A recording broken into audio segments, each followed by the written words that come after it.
Hello, hello. Y'all, sorry I'm late. Um, sometimes it takes a minute to kind of gather yourself and to get yourself in order.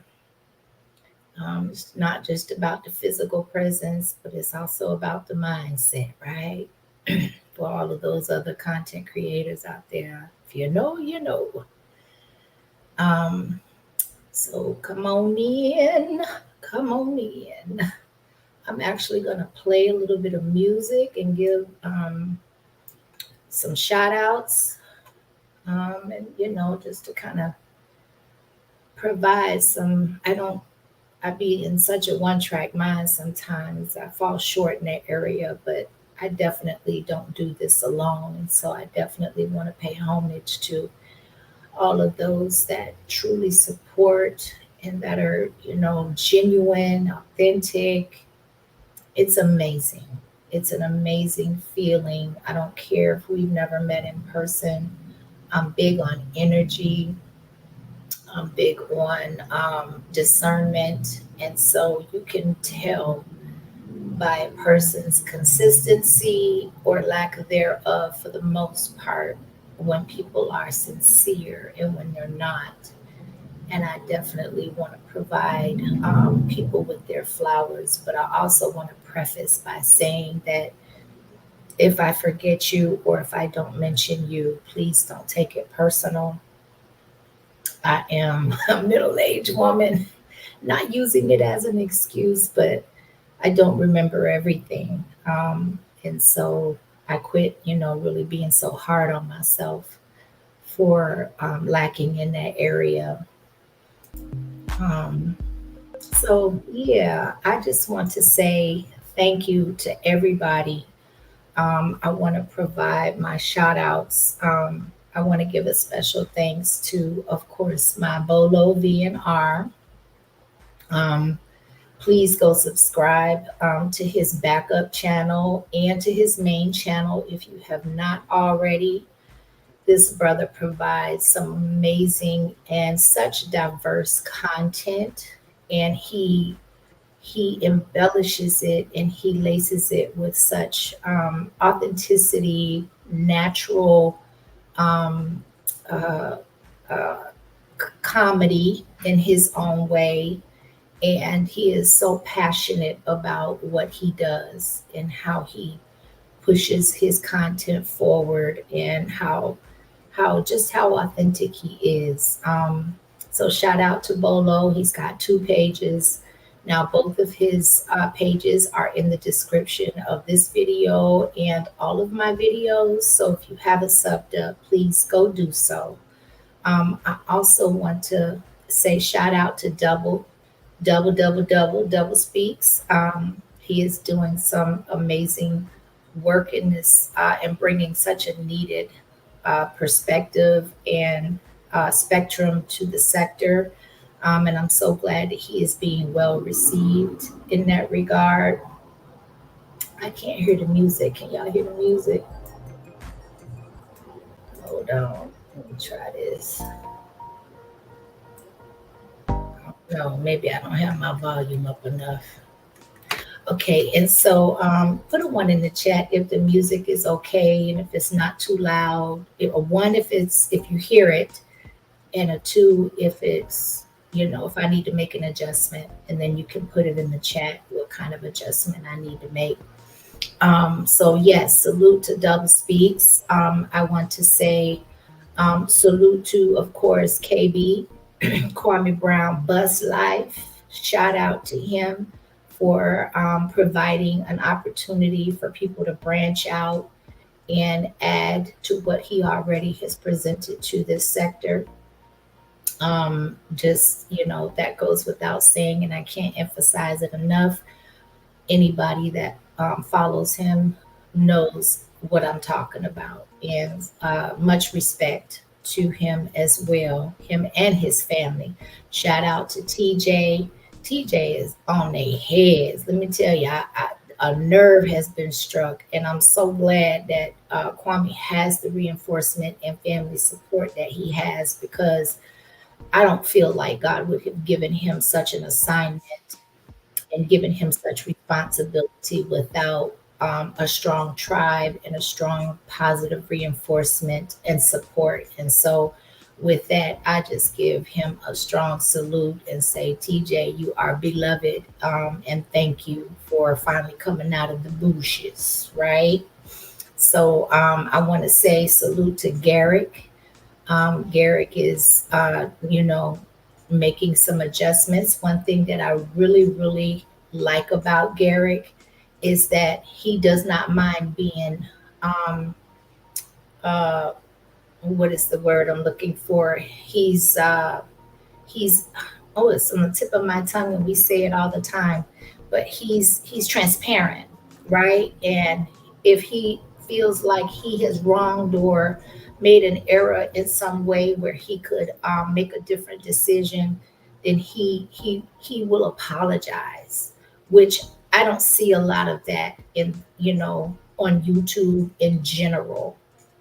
And so, he can come out with guns blazing, but at the end of the day, you can tell that he has a moral compass, and that if he feels like he could have done better, and, with self reflection, that takes accountability. So, salute to Garrett for bringing also such a needed perspective and an avenue to the sector. I want to say, miss your thoughts, sis. Thank you. Thank you. Thank you for being who you are, for being so transparent, for being so authentic, and incorporating, educating your people and pouring into your people, even though you have such a demanding personal life and a whole family that you look out for. And so I just want to say thank you, for being someone that, I can definitely lean on for understanding, through this platform, and you definitely are setting an example of femininity and of, what it requires in order to have a successful family life, a successful marriage. Nobody's situation is perfect, however, but you're honest about that, right? And so I just totally appreciate the fact that you are able and willing, and you allot the time that no matter what's going on in your personal life, you always are there for us, because we need wise heads and wise women and wise feminine energy such as yourself to, establish a strong foundation for this sector. So thank you for that.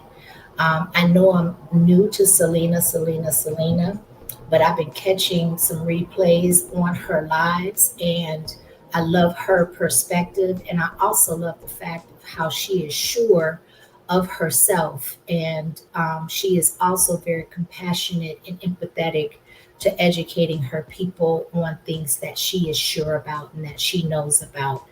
And so, salute to you, Miss Selena, as well. And Vince, I didn't know you, right? And even though I've seen you in the chat until you launched your page, I see why you're so beloved, and I see why you are so embraced. And much respect to you, much respect to your wife, much respect to, what you're bringing, the elements, and the also a refreshing, aspect to this sector. And so I want to say thank you for, being you and being genuine, being authentic, wrong, right, or indifferent. You are who you are. You love who you are. You accept who you are, and you're willing to share that with others. So, it's a pleasure. It's absolutely a pleasure, and I appreciate you. You are, a breath of fresh air, and we're going to touch on, even though the subject is relationships, I will get more specific as to what's in my train of thought, because it's such a broad perspective, or topic, and we could talk about it from so many different angles. But one of the primary, topics that I want to concentrate on in this particular stream is, the leadership role of the men in our households. or lack thereof, depending on how the conversation goes, right? So thank you for that. Juicy Fruit, welcome. Miss SJ, yes. Thank you for coming in the house. Thank you, thank you. Philly 2K24, I appreciate you all day. CX, it's always a pleasure. Peace and blessings.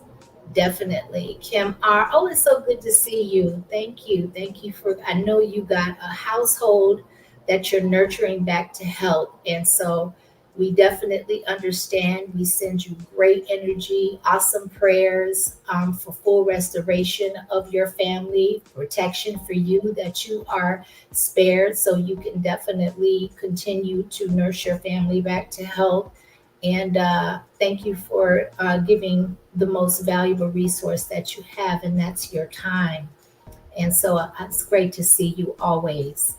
T. Smith, thank you. I know you're probably in the bushes, but you're always one of the first to hit the like button and the comment section. And for that, I'm extremely grateful, right?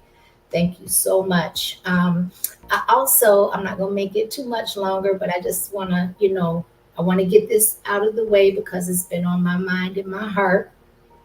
Um, I know I'm missing some people, God. Bless my soul. Give me just a second, y'all, because this is important to me. And if you see some, if you want to put some names in the chat, please do. I want to take a special moment to say that the people that subscribe to my channel, thank you for all of the new subscribers. I am truly, truly appreciative and grateful because again, time is the most valuable resource any of us have, and the fact that even if you just pop in and you throw a comment or two in the chat, and or you're listening from the bushes, you could be doing a myriad of other things. Oh, I do want to say yes, biz one-on-one. Let me say, let me tell you something from the because I try to catch all of his or as many of his live streams live as I can. And I remember catching this one live stream where he really made it a point to talk about um, why he chose to actually stay in this sector with his financial literacy, and or his testimonies, and put them and centralize them and focus on leaving it primarily in this sector so he can bring awareness to his to this sector and to his people. And so definitely he could branch off into many other sectors and probably do better numbers, have a different outcome than he's probably had because he's been through a lot during this sector, but he's still here and he's still dropping knowledge and he's doing it consistently. And no matter what he's going through, he doesn't run from whatever it is that is going on in this sector, right? So I just want to say thank you for that because personally, Biz, you have made a huge impact on my financial literacy journey.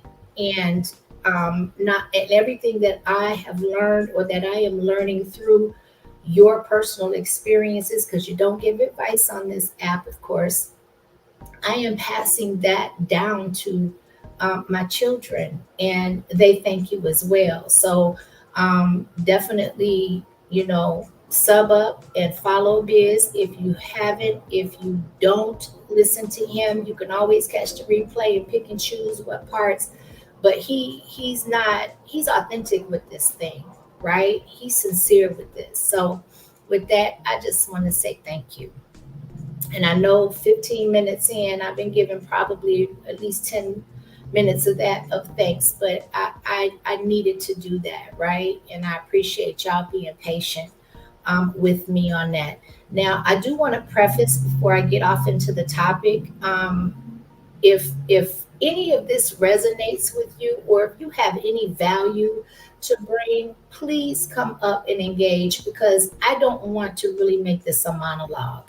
I definitely want to get different perspectives, different experiences, have some conversation. And it's okay for us to have dialogue on relationships. I think it's so needed, and I think it's so prevalent because the family has been under attack for so long, and it's been successfully divided collectively enough for it to weaken us culturally, that we have to make the decision to focus on repairing that, healing it, making sacrifices in order to bring it back, and in order to make it okay to be in relationships, to commit, to allow ourselves to be vulnerable for one another, and to be able to learn how to trust one another again, because I think that's a huge aspect that we have kind of gotten lost in the sauce, is that a lot of us don't really trust people anymore. And we don't mean it. It's just because of trauma, generational trauma, DNA, personal experiences. It doesn't take a lot for, I know for me, in the past, it didn't take a lot for me to get burned, for me to just, my cutoff game, shamefully, has been like really strong, like real strong. I in the past did not leave much room for any error, because if I felt that your integrity was in compromise, had been compromised, or the state of your heart, if I questioned its authenticity, I was out.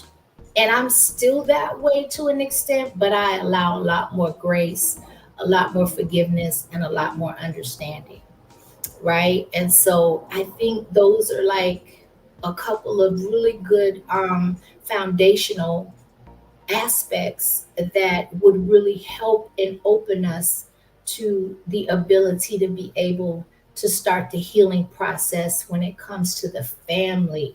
Because our children, we're not slowing down and having children per se, and so when we have children, you think they don't watch what we do? We can talk them until we're blue in the face. But at the end of the day, they're watching our behaviors. They're watching our moves. They're watching our temperament.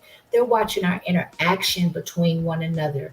They are observing us as an example. And if our words, our advice, or our direction does not align with our behavior, then we lose their respect. And so they learn that early. And don't think that they carry that into their relationships once they start growing up, maturing, and engaging in outside relationships outside of the family?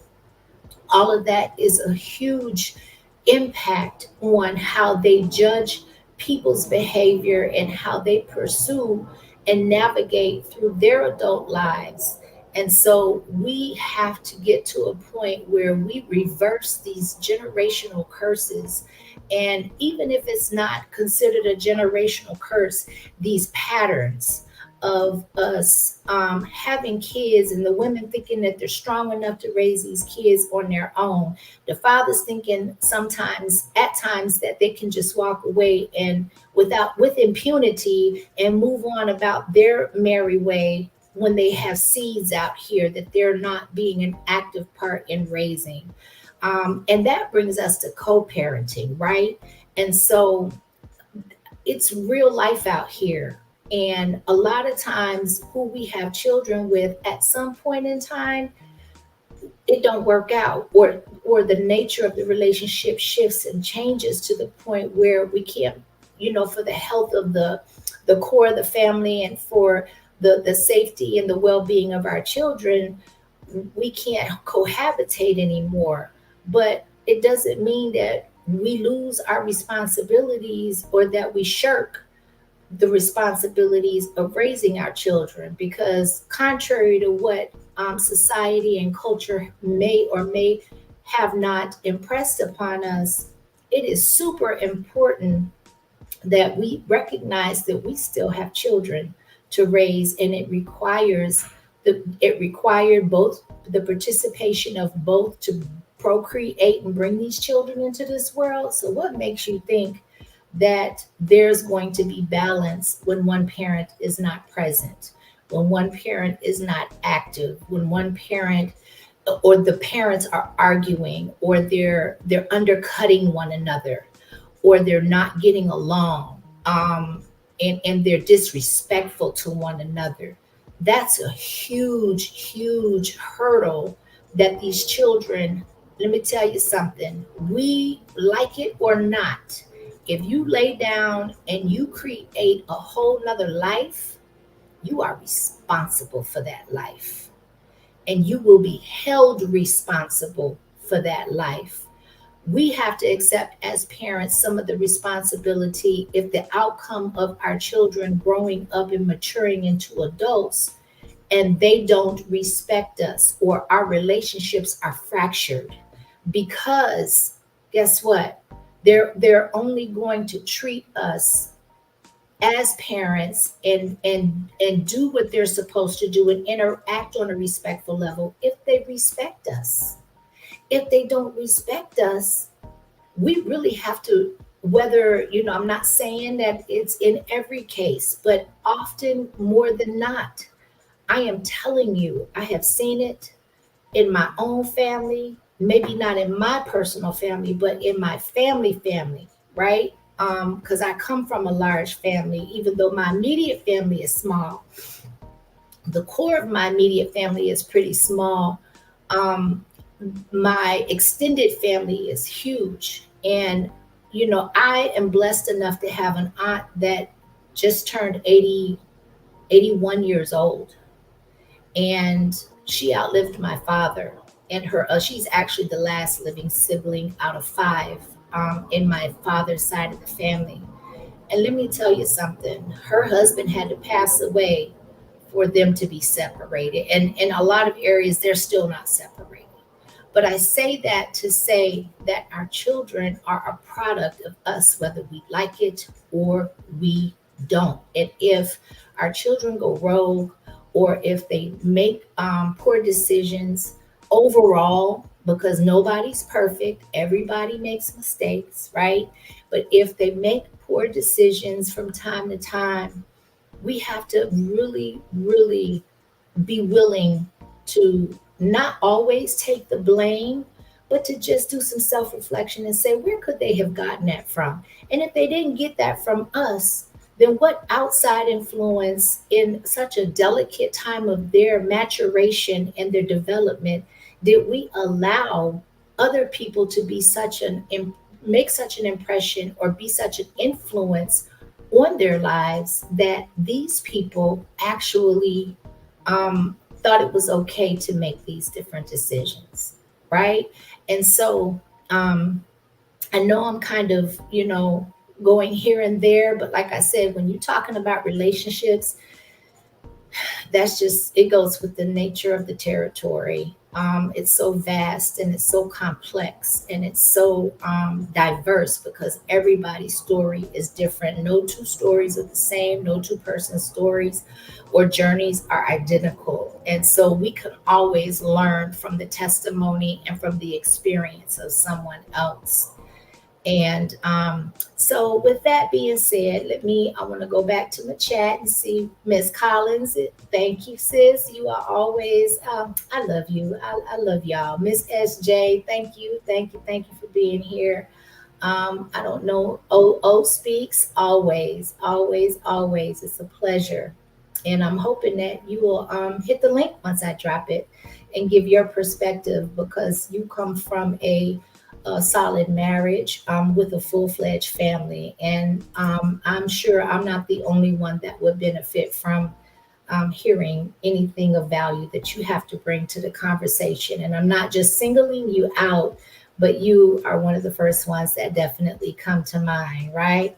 So listen, y'all. Okay, I'm gonna add something like new because I've been hearing it all over the place, and I know this is not normally what I do, but I know I just gave like a lengthy soliloquy, and if I admit myself, I did drop a couple of gems. So let me go ahead and give myself an applause.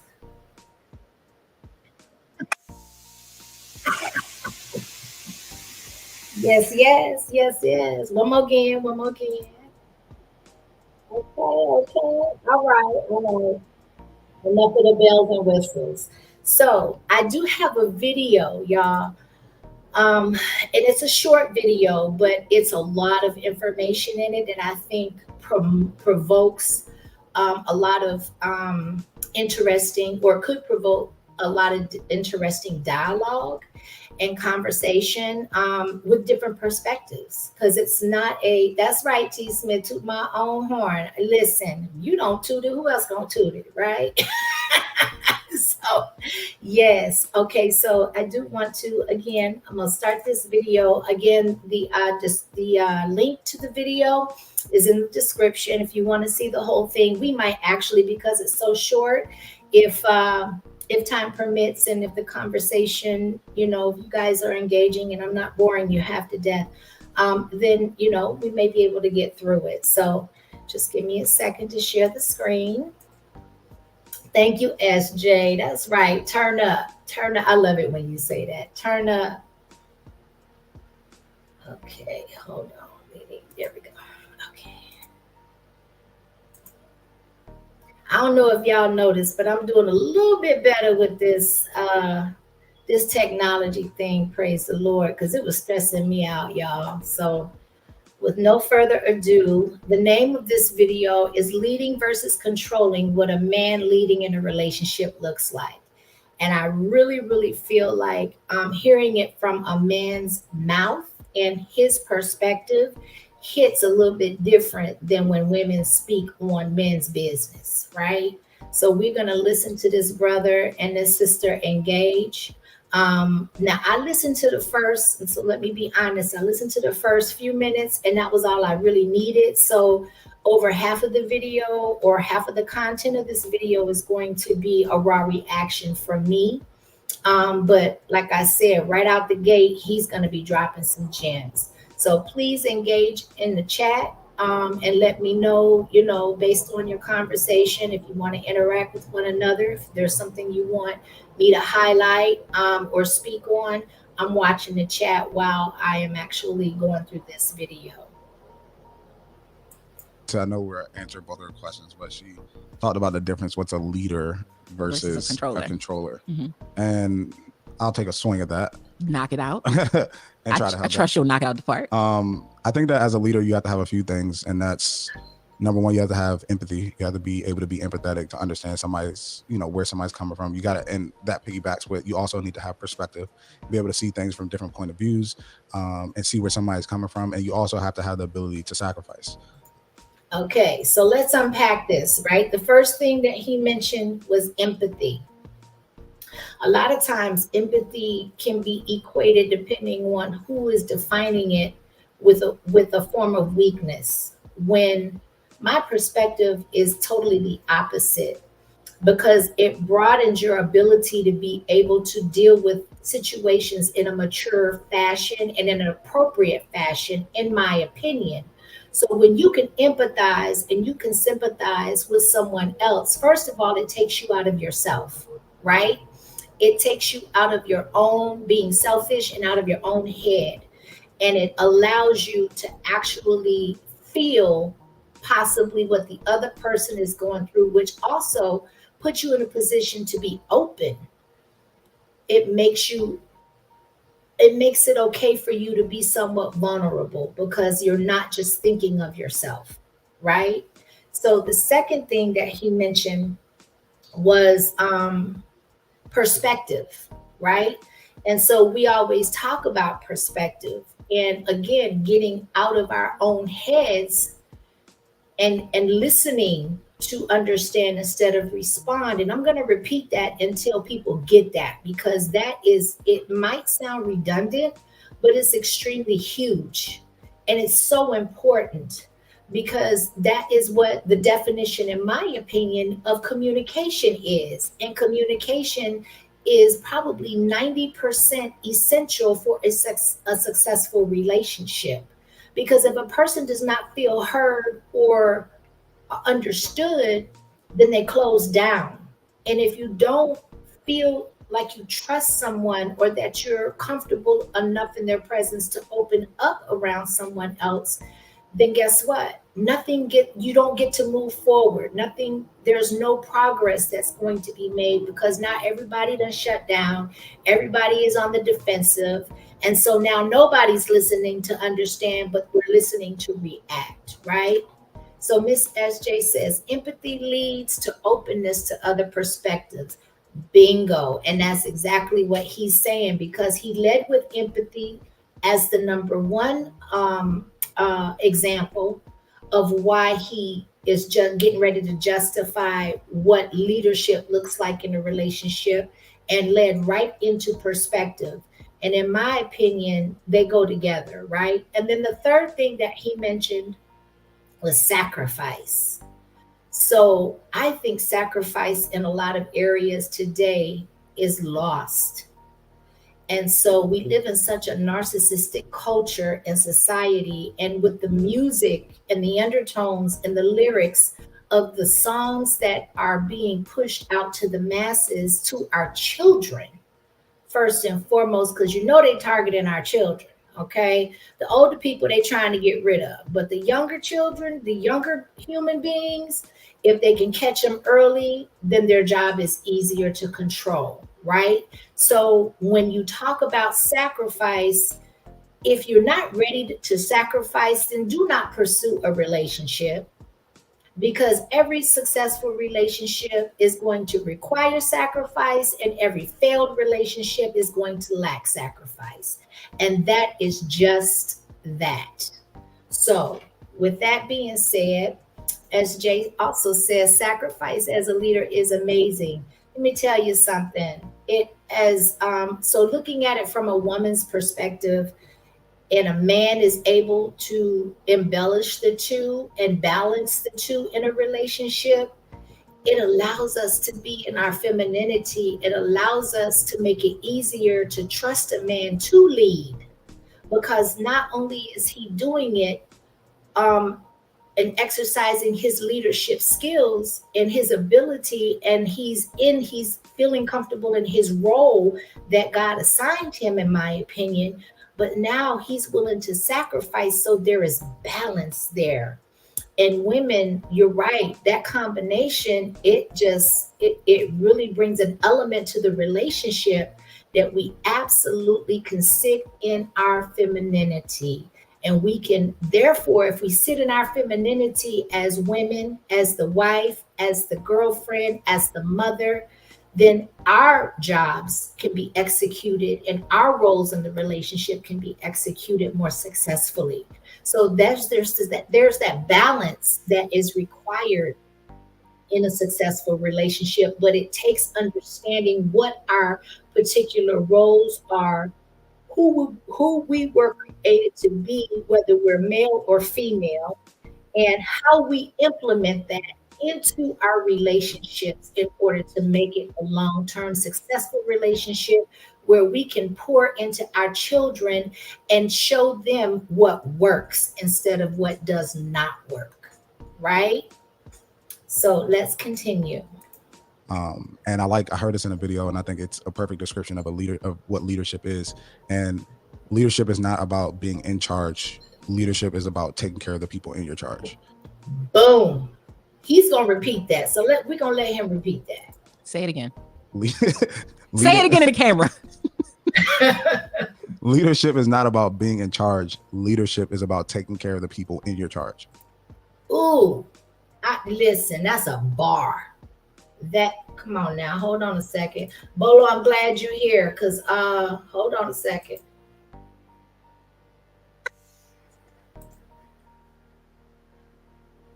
That's a bar.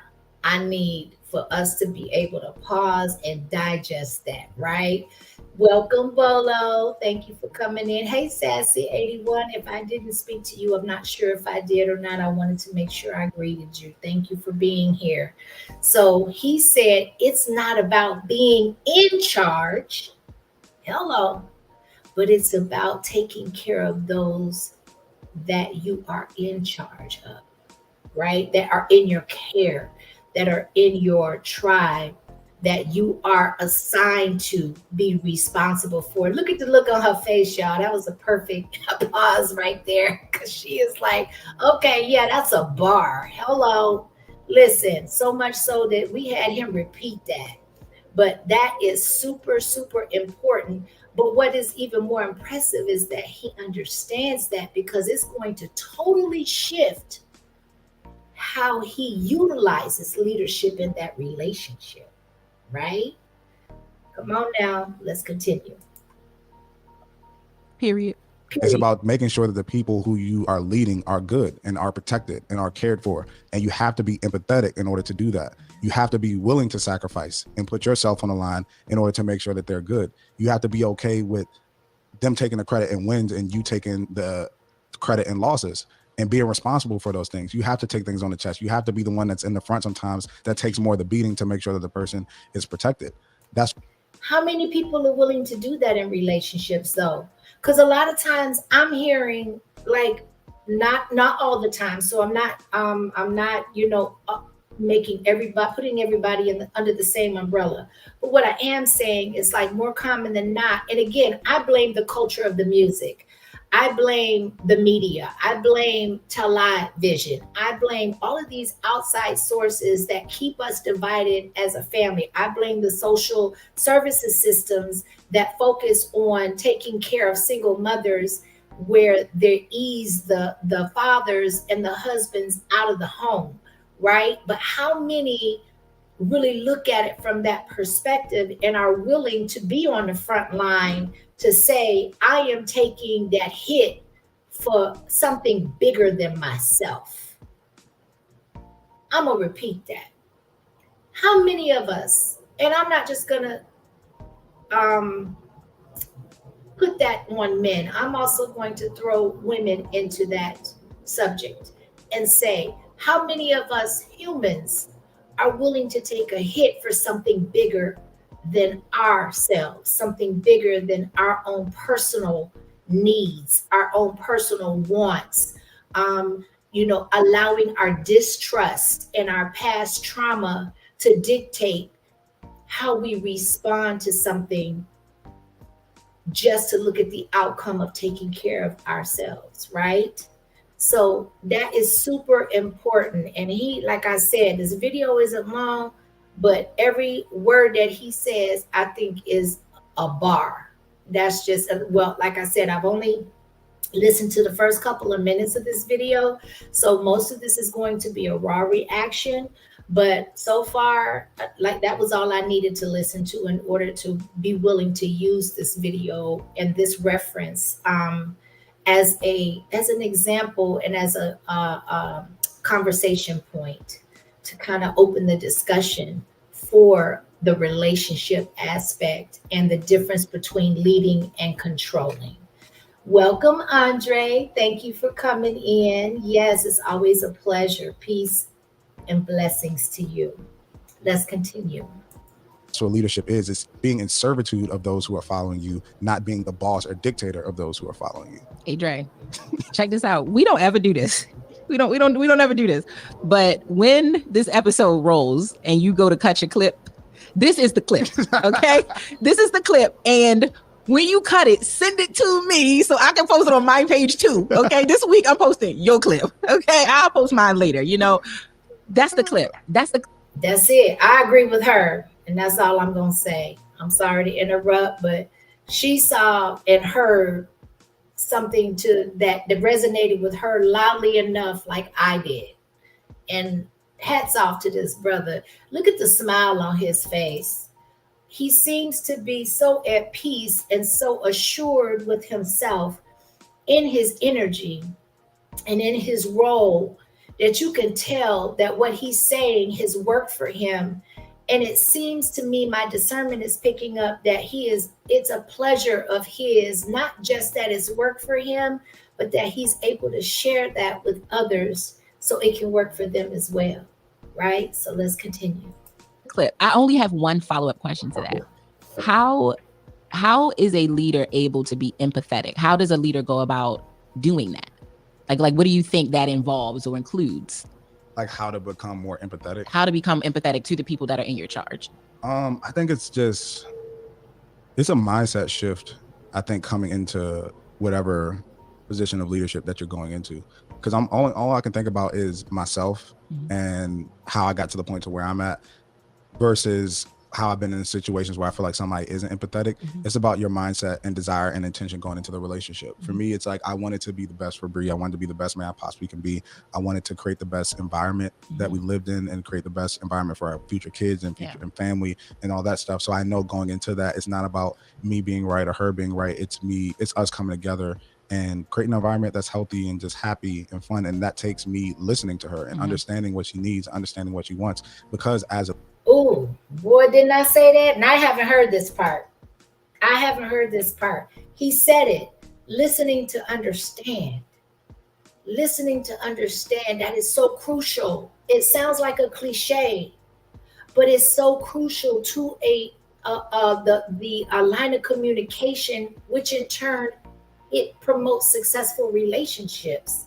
Because even when you have disputes, differences of opinion, you're not looking at things, you're not on the same page for that particular moment, just to be able to vocalize that to one another and to give a reason why you feel the way that you feel, you can gain understanding. That's why I often hear people say, you got two ears and one mouth for a reason, right? I have trained, I had to unlearn and relearn how to listen. I remember in my 20s, I had a relationship where I had a best friend and we ended up dating, right? And we were very much alike. But when I tell you that that was my best friend for 9 years before we started to date, and when I got all up into my emotions, I wasn't listening to nothing. I would cut him off. I would overtalk him. But I was young and I wanted to be heard. And I didn't feel like there were times I was being heard in that relationship. So, okay, I felt like I was at times being disrespected. So now I'm getting ready to match your energy. And needless to say, not only did I lose my relationship, but I lost my best friend because we lack communication and the ability to respect one another in order to listen, to understand, right?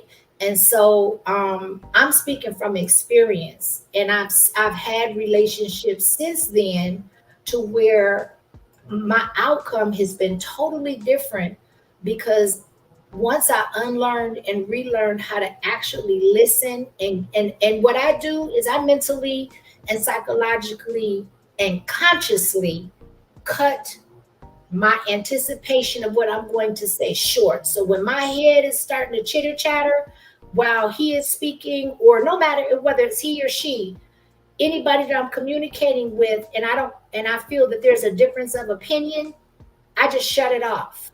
And it took a long time, but I'm so glad it's something that I stuck with and that I wanted to refine in my abilities to be able to improve on my portion and my contribution to a relationship, that it has helped me in all of my relationships with my children, with strangers, well, when I worked for other people, it was co-workers, family members, relationships between, me and a man, all of that. So that is critically important, that you listen to understand, not minimizing anything else that he said, but I did want to put emphasis on that because personally, that's how it affected me in my journey.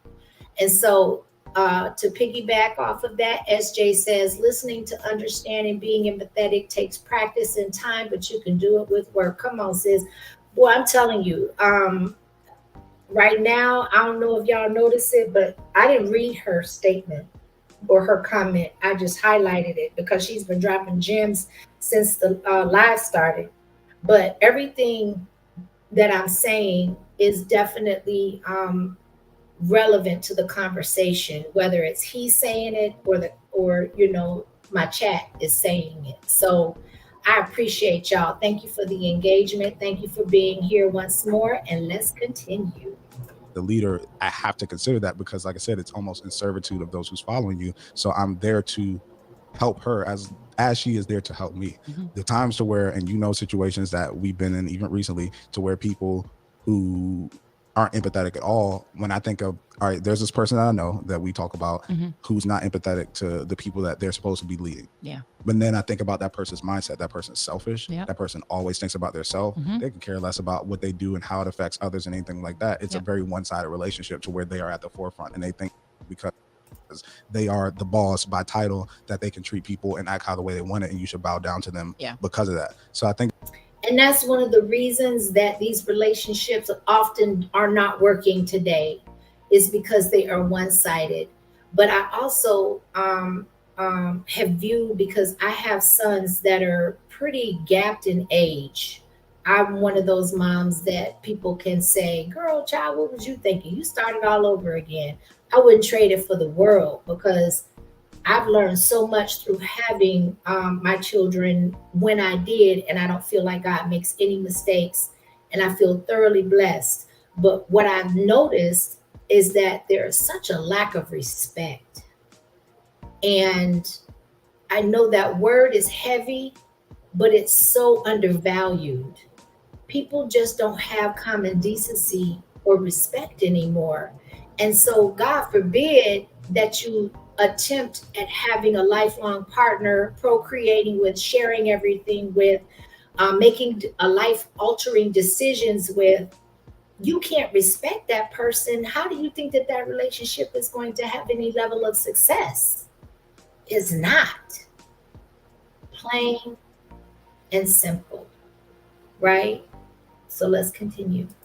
It's that intention and mindset. And I want to say on the flip side, when the controlling part is that it's tough. It's almost like when you work a job. So it's like when you work a job, you work an entry level job, right? And you're really, really good at that entry level job. Let's say you're really good at that job. Then you get promoted to a manager. Now you're managing other people in that entry level job.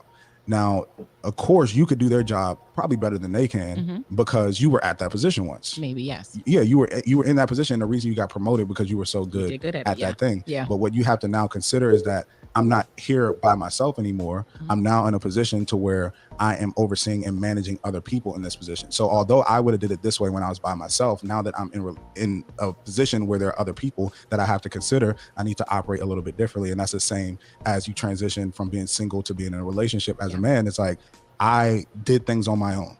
I was by myself. And this is how I operated. But now when I'm in partnership with somebody else, I need to behave differently and be more empathetic and be more caring, because I'm leading somebody else and in relationship and partner with somebody else. It's not about right or wrong. It's about empathetic and perspective. Boom. There's that word again. Empathy, right? And so he is letting you know that that is a requirement. And so when you're by yourself, it's not as strong of a requirement as it is when you join forces with someone else and you include them in your life on a regular basis, to cohabitate, to marry, to form a strong friendship with an ally, any of that. Any relationship that includes reciprocity is going to require empathy, in my opinion. Let's continue. It's saying that I like to show up to the airport 45 minutes before my flight. You like to show up 3 hours before your flight. I'm not saying I'm the man. This is how we doing it because I'm the man. It's like, no, there's different perspectives now. And I need to consider, if you feel more comfortable showing up 3 hours early because of your anxiety and your paranoia, okay, I'm hearing you. I'm listening to you. 2.5, 2, can we meet in the middle? And figuring out what will make you feel comfortable, not saying I'm the man. I know this. I know what to do. Don't worry about this. Like, I got this. I fly all the time. I ain't never missed a flight. Like, it's not about that. It's not about that. It's not about you controlling or being right. It's you're in partnership with somebody now. And leading is being in servitude of the people who are following and making them feel comfortable. And in return, they return that back to you. The relationship is right and what it's supposed to be. Y'all, we can back up if you would like. Miss Michaela, I think your name was. I don't need it. You don't need my advice. Dre is got it 100% down. That is a leader. The person you're dating is a controller and manipulator and manipulative and probably abusive. Thankfully, you only wasted 5 months, or not a waste, because it's not a loss, it's a lesson. Yeah. And y'all have a good one. I'm out of here. There it is. There it is. So I'm going to drop the link with no further ado. If anybody wants to come and join me in the conversation, I would love to be able to engage and listen. Moreover, Salute, bald head Wayne. Thank you. I'm glad that you are in attendance and you are present. Thank you. Peace and blessings to you. I appreciate you.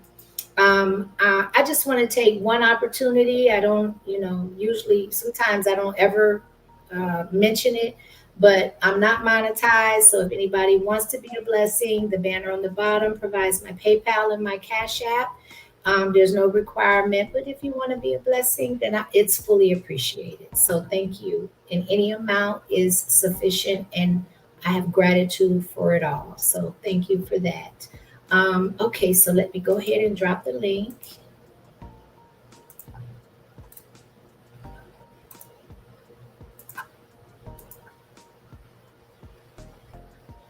And if y'all don't mind, just give me one quick moment. I need to use the restroom. I worked out today and I've been drinking a lot of water. So hopefully you don't leave. And when I come back, I have somebody to pull up on the stage. So, oh my goodness, damn D. Listen, you coming in. I wish you'd have seen some of it because I would love to have you on the panel to talk about relationships. But I know you're a busy man. If you would, you know, at the very least, just tap the like button. But if you can, go through the replay and just, kind of take in a little bit. It's not a long video. I did a long, kind of a long intro.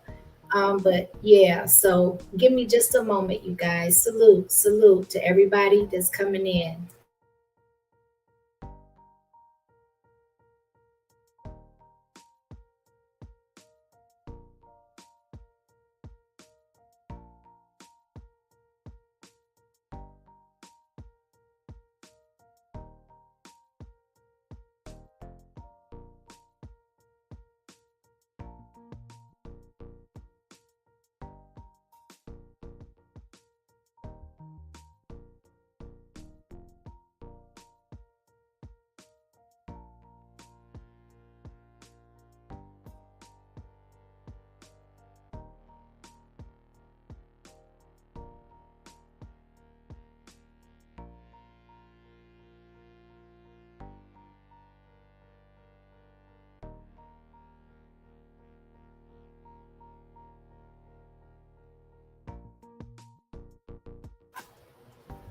Okay, thank you for your patience. Ooh.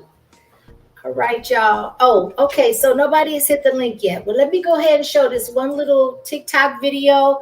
And I would love for y'all to give me perspective on this because this brother is viral on TikTok. And I don't really do a lot of TikTok. I don't have the app, but I will acknowledge that when I do see him pop up, he has some really, really, really great points. Right. So please consider hitting the link, somebody. You don't have to stay up long, but I want people to become more comfortable for doing that and hitting the link, just to kind of engage. Right. So here we go. To be a leader, I'm supposed to protect, I'm supposed to think. Some not as healed men tend to ask for a position in a woman's life that they may not have had the necessary practice to fill efficiently. And so this is not to on those men, because I hate when we turn this into a man bashing thing, bro. Like, this is not to bash guys. I think that a lot of unhealed men are striving for this thing that we're taught to be, and they demand it before they actually reach it because it's the only way they know how to validate themselves. I think a lot of men only know how to feel like a man when they're leading somebody. That's important. And I think that is so true. I think because the examples, okay, so let me just caveat for a second and shift just a little bit. When we look on this app and we look at a lot of the elders on this app, we don't have a lot of strong examples of what successful relationships look like, or what the proper protocol, or a proper protocol for a successful relationship could look like, or an example. So now a lot of the upcoming generations are having to try to figure this thing out when they don't have the music to guide them in an appropriate or fashionable way that works. They don't have the elders. You got a lot of the elders that are trying to drop it like it's hot and still hitting the clubs, and they're not focusing on pouring into the younger generations because of whatever reason. A lot of them have regrets that they made poor decisions younger in life. So now that they're older, they're trying to exercise their last hurrah, and they're looking crazy in doing so. But there's that narcissistic mindset at this point. So now it's like people are lost in the sauce, and so they're going off of what information is available for them, right? And so with that being said, this brother is really, really like, he's just, one thing I like about him, I don't even know who he is. I just see him a lot, and when he is on TikTok, they're providing excerpts and little clips of the videos of him being on panels. He strikes and he promotes difficult conversations, but they're prevalent, and you can tell that he's seeking for resolution, and he is really looking for some kind of conversation as to how can we move the people in familial relationships forward, right? So I want to play this one more time. SJ, thank you for hitting the link. I'm so glad you did, because I love your talking points in the comments, and I think we can have a really good conversation. So just give me 1 second to play this one more time, and then we'll move forward with the conversation. I think some men only know how to feel like a man when somebody actually is under their tutelage, under their guidance, under their protection. You feel me? A lot of men don't actually know themselves alone. Like, know themselves outside of their circumstance, know themselves outside of who they helping, know themselves outside of who they show up for, you feel me? So I think a lot of men just show up thinking, I'm supposed to be a leader, I'm supposed to protect, I'm supposed to think. Some not as healed men tend to ask for a position in a woman's life that they may not have had the necessary practice to feel.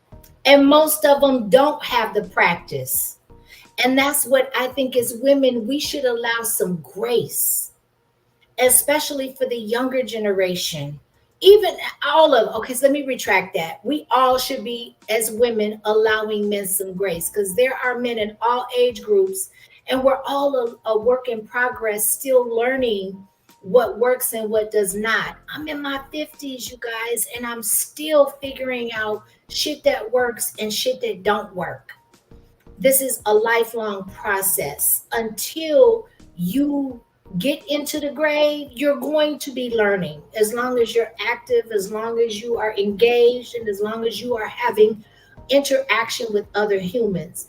Bolo says, I'm staying out of this one. I want to know why. I've never heard you say you staying out of nothing.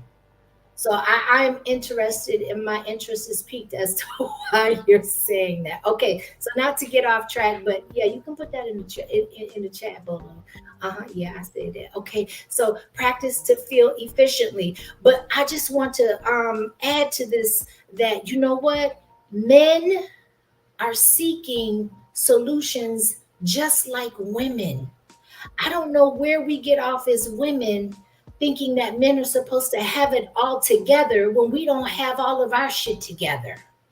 Nobody has it all together. It takes sacrifice, empathy, compromise, understanding, communication. It takes work. It takes work. So if you're not willing to put in the work, then you stay where you at. And that's how I feel about that. Efficiently. Look at the response of the women. That's telling. It's also disappointing because he said nothing that was offensive. He was being transparent. He was being honest. He was being forthright by saying, we don't have it all together. And the women are looking like, why? What the hell? And I bet you 80%, if not 90% of the women are single out there in their audience, and they don't know if they have it all together because they haven't been able to test it out, because they haven't been suitable partners to be selected, in my opinion. And I know that can ruffle some feathers, but that's just my observation. And I think I'm qualified to kind of speak on that subject, considering that I have seen it all, or at least a lot of instances, and been through some things since, I've been dealing with relationships. I'm almost done, SJ. Thank you so much for being patient. Um, and so this is not to on those men, because I hate when we turn this into a man bashing thing, bro. Like, this is not the bash guys. I think that a lot of unhealed men are striving for this thing that we're taught to be, and they demand it before they actually reach it, because it's the only way they know how to validate themselves. I think a lot of men only know how to feel like a man when they're leading somebody. Okay, and I'm gonna leave that there. So we got Andre on the stage, we got or on the panel, we got SJ. Thank y'all so much for hitting the link. I'm so grateful and I'm so interested to see what you have to add to the conversation. So Miss SJ, the floor is yours, and I'm going on mute. Hey, can you guys hear me? Yes, Yeah. ma'am, loud and clear. Okay, so thanks for having me, Miss Akimi. Hey, Andre, and hey, chat. How is everybody? I am well. Thank you for being here. Yeah. Doing Okay, well too. good, good. So, first of all, men in the chat, this is not a conversation that you should be afraid of. I don't think that it's really like a pick a side type of conversation. Um, but what I really wanted to talk about was, Miss Akimi, you said something earlier. Um, Man, it just left my thoughts. But anyway, let me talk about empathy real quick because I don't want to be up here too long. Y'all know how I am. But so empathy, if anybody is wondering what that really means, is just putting yourself in someone else's shoes. So trying to look at their experience as if it was yours. I know sometimes people get that a little bit confused, but yeah, so that's empathy. And a lot of people that I've been working with that are my clients are struggling with their identity. So for me, it's surprising because I think that us as Black people, we struggle with that a lot because we don't know where we come from a lot of the time. But I'm working with all these diverse populations, and what I'm seeing is a lot of people are struggling to figure out where they come from and how they kind of fit into the world. And I am bringing that up because I think it's important to know who you are before you try to get into a relationship with someone else. Um, so I just thought that was really interesting with the video you just played about the men. I really can't speak to what the men think or, what they're going through, but that did help me to think about being more empathetic with men because, like you said, Miss Akimi, they are trying to figure things out too. And I think as women, we feel like you got to have it all together or most of it together at least. And we should have time to kind of work on ourselves, do all this self-care and make ourselves better. But I just thought that was really interesting. And I'm going on mute. Thank you so much for that perspective. I agree with you. And that's the only point I think that, was trying to be made in the original or the first video where the gentleman was talking about empathy and being empathetic, sympathetic, and being in charge of the people that, or not in charge of, but taking charge. And so being protective, being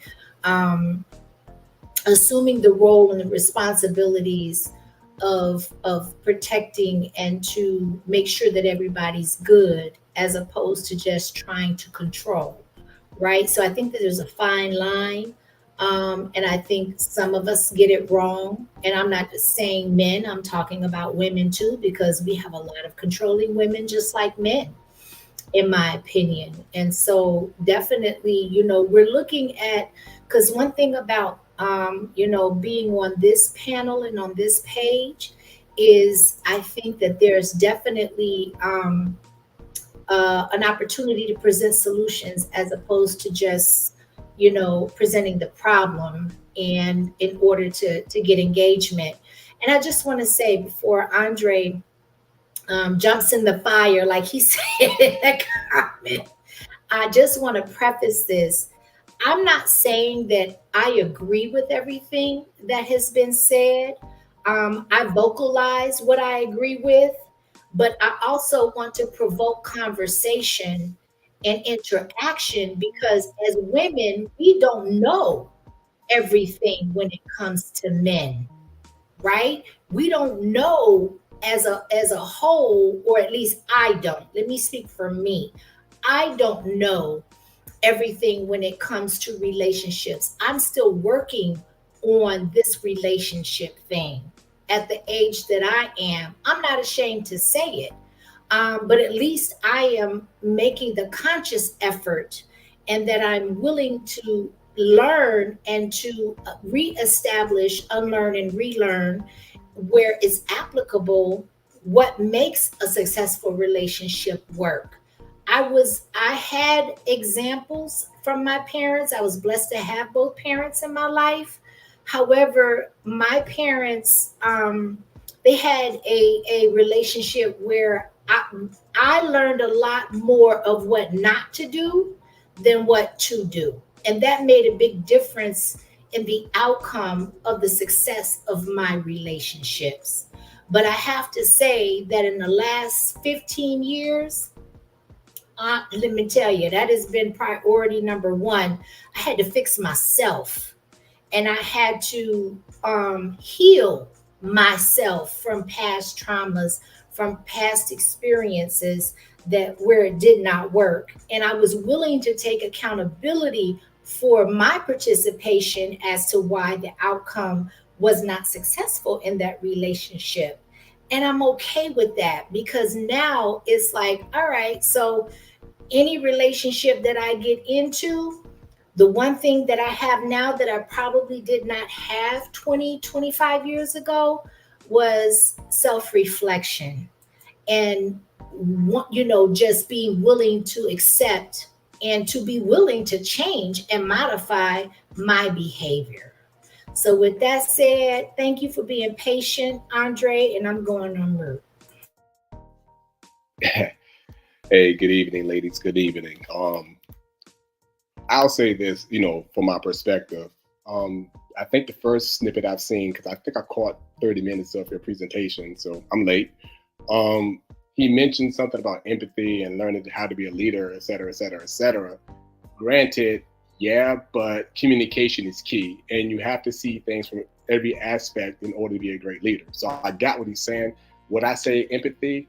Not necessarily, but listening and communicating well is, from what I've learned over the years, makes a great quality being a leader, especially a man. You got to cover all bases because we as men, we take punches to the gut and the face everywhere, from work, even at home, from our significant others. But the second gentleman, disagree to agree to an extent, because I don't necessarily need a woman in my life to validate myself as being a leader, because I know I can be a great leader. It's just up to that woman to believe in me and trust in me to be that leader. You see what I'm saying?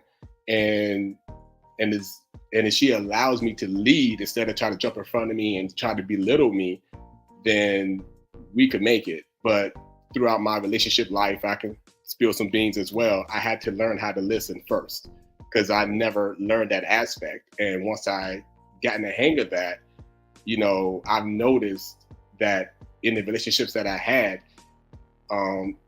it was good, but the women that I've messed with, of course, they're not with me right now, but they came back and of course we talked it over, but that's that. But I think the best quality in being a leader is communication, because if you could defend a woman, love a woman, et cetera, et cetera, et cetera, in spades, that's cool, but communication is key. And hopefully she hears you out and understands, she say me, understands me and see my perspective, where I'm coming from, as well as I can listen to her. And I'm about to go on mute. Okay, so Andre, before you resolve yourself to being on mute, let me just say, to everybody on the panel in the chat, this is the key to provoking conversation. If we agreed with what everybody said, whether it was the video reference to the people in the chat to the panel, guess what? We wouldn't really have any stimulating conversation or provoke any thought. But I don't profess personally, and I can only speak again from my personal experience, nor do I want the responsibility of trying to profess to understand where men are coming from. I want to understand where you are coming from, because in order for me to be able to communicate effectively, I have Right. to understand who you are as a person, what your expectations are, what you feel your roles are in a relationship, right? Or in a friendship, or in a parent, a parental and child relationship. Because it, to me, it spreads across the board. Even though you have specific behaviors to specific roles, the fact of the matter is that at some point there is a one size fits all, because of your integrity, because of your characteristics, because of your belief system. And so this is doing exactly what I was hoping that it would do, and that would stimulate conversation from both sides. I don't want everybody to agree. I don't necessarily agree with everything that he said, because I'm not a man. So I don't understand what a heterosexual dominant male perspective is coming from. This is just one person's perspective. This is one person's opinion. And he has a right to vocalize his personal, because it goes off of his personal experience, which is not going to match yours. It's not going to match Bolo's. It's not going to match O Speaks. And that's fine. But that's why these conversations are so necessary and so important, because as women, we need to understand our men in Right. order to be able to know how to interact with our men, to better understand our roles in the relationships. What is, because I'm going to be honest with you, I have been a provider and a nurturer for a long time, to the point where I'm tired of providing solely to where I can't properly nurture, in my opinion, or give what I have to give, because of the lines being skewed. So in order for me to reestablish the proper parental roles and lines, I need to understand where my men is coming from, right? So I don't know. With that, if you have any type of feedback on that, if not, then we'll go ahead and let Kimar speak. Can I say No. something real quick? Oh, I'm Yes. Oh, yeah, sorry. no. Ladies first. Go ahead. What you got? I think it is so interesting that the men are going crazy over this word empathy. I Hey man, think that's the that is wrong so word though. I funny. mean, is it the chat going in? I'm sorry if I cut you off, but the Yeah. chat going Yeah, in on the word. well, kinda. I mean, I I'm want to glad. know what is, Wrong terminology, man. Wrong terminology. why I'm not is looking it, at the chat real do talk, you, but communication is essential. I wouldn't say empathy either, but nah. Okay, but so Andre, why wouldn't you say? I'm sorry, no, SJ. that's okay. That was my question. No. Why? She's good. Why is the word? Okay, so let me ask you this question first. When Okay. O speaks, he said trust is the proper word. Do you agree or disagree? 100% agree. Okay, and explain, if you don't mind, why. I mean, trust is everything. If you don't trust us to lead, then we don't have a relationship. Period. If you don't trust me in my everyday shenanigans of life as a provider, a lover, we can't go anywhere. And I'm only speaking from experiences, whereas young ladies, they say they trust me only to put me in their category based on previous behaviors they've experienced, and what you were saying about the traumatic experiences that women encounter. You see what I'm saying? See, I had two older sisters, and unfortunately, I learned from what they've experienced. I say unfortunately because there were some bad experiences, but I took the positives out of those situations. And my mom's same way. And I told myself, I don't want to be that statistical black guy. You know what I mean? And so I try to hold myself to a standard. I mean, I made some questionable choices in life too, because hey, we all have, and I can own it. But trust is the biggest thing. Trust us to lead. Trust us to love you. Just trust us. Don't assume. Don't put us in a category. Trust us. Communicate with us. Don't assume what we're saying. Hear us out as we try to explain it and express it with you guys. I can admit that I'm still learning to be an active listener when it comes to young ladies. I can admit that, but I'm always willing to try. I just want that same grace. You know what I mean? Yes. If that makes sense. No, it makes all the sense in the world. SJ, what do you have on? So I agree with all of that, but I also agree that communication is more than listening, responding. Relationships are more than just trust. And I think that you men are scared of the word empathy because maybe you feel like it's more of a feminine thing to empathize. Um, but that's not true. Um, so just because you empathize with the other sex, like I can empathize with, say, a guy is a skydiver, right? I've never done that, but he's sitting and he's telling me this experience that he's had. I can like put myself in his shoes and be like, wow, that must have been like exhilarating. Like, so I don't think that is going as far as like trying to take on the role of the opposite sex. And I think that's okay.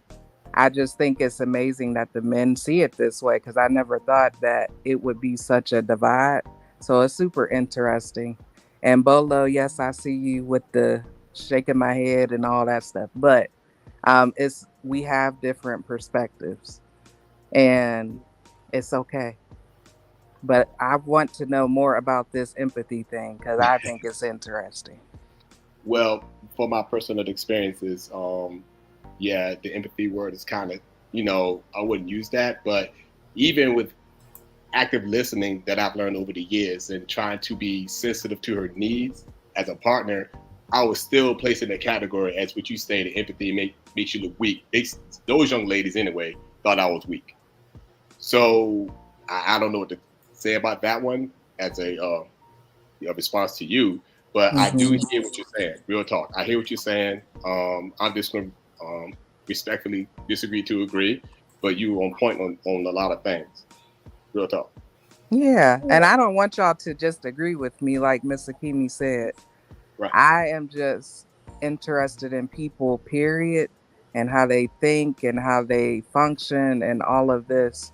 Um, but it's like we're cussing at you, like calling y'all out y'all name to say that you can be Man, that empathetic. had to happen. Oh my God, I'm We sorry. definitely said a bad word, sis. Yeah. So that's all I'm saying. That is just very interesting to me. Like you guys can feel how you feel, but now I'm gonna be paying more attention to men.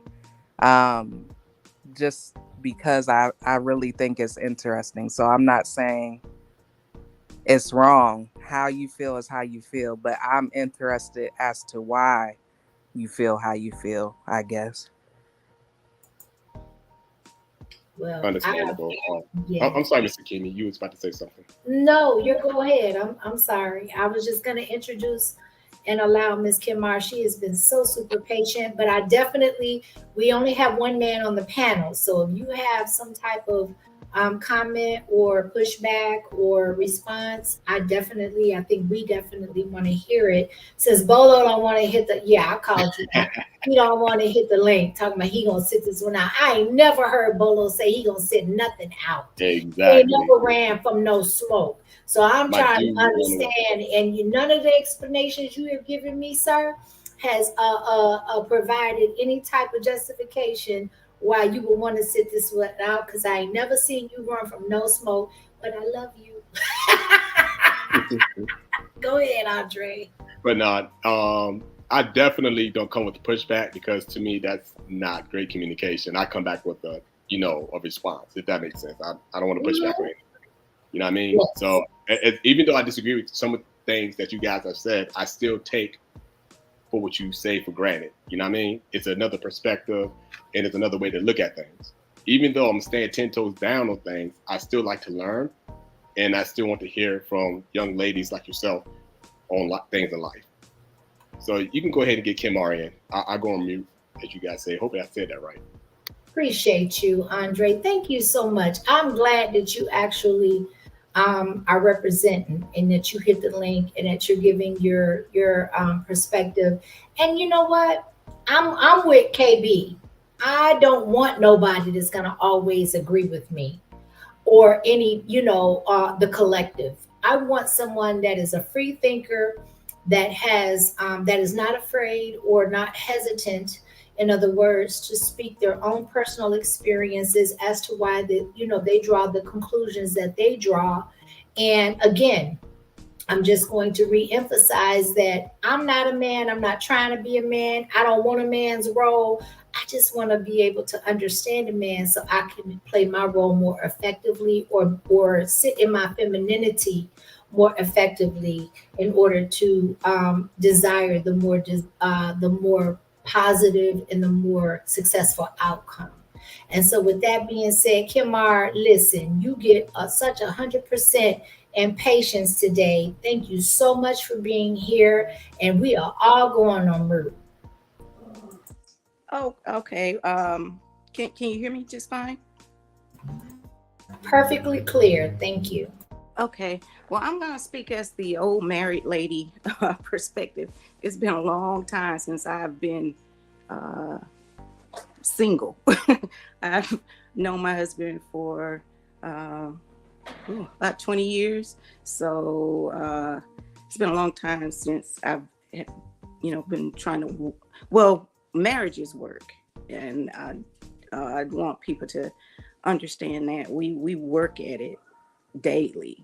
And I think that the movies, social media, these celebrities, they give a false impression of what it means to be in a relationship, particularly what it means to be in a marriage. And I was having this discussion with one of my girlfriends that that these movies, they have both men and women in a fantasy world about what it really means, really, when it comes to a marriage. It's not all flowers and love and kisses and romance all the time. It's working. There are some days where you just don't even want to see each other's face. But I mean, just being honest, but I love my husband, no matter what. But I know sometimes I get on his nerves and he gets on mine sometimes, but we work through it together. And I had to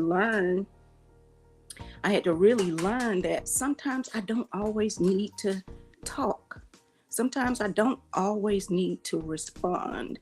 And that's something that if he's saying something and I don't really agree, but he's, something that's making a decision for our life. Even if I don't really agree, sometimes I have to just be quiet and listen to his perspective. And he, gives me that same. And, if it's just a disagreement, sometimes I don't always, having the last word is not so important. Sometimes you just need to be quiet. And I really had to learn that. Any opinions on any of that? Panel.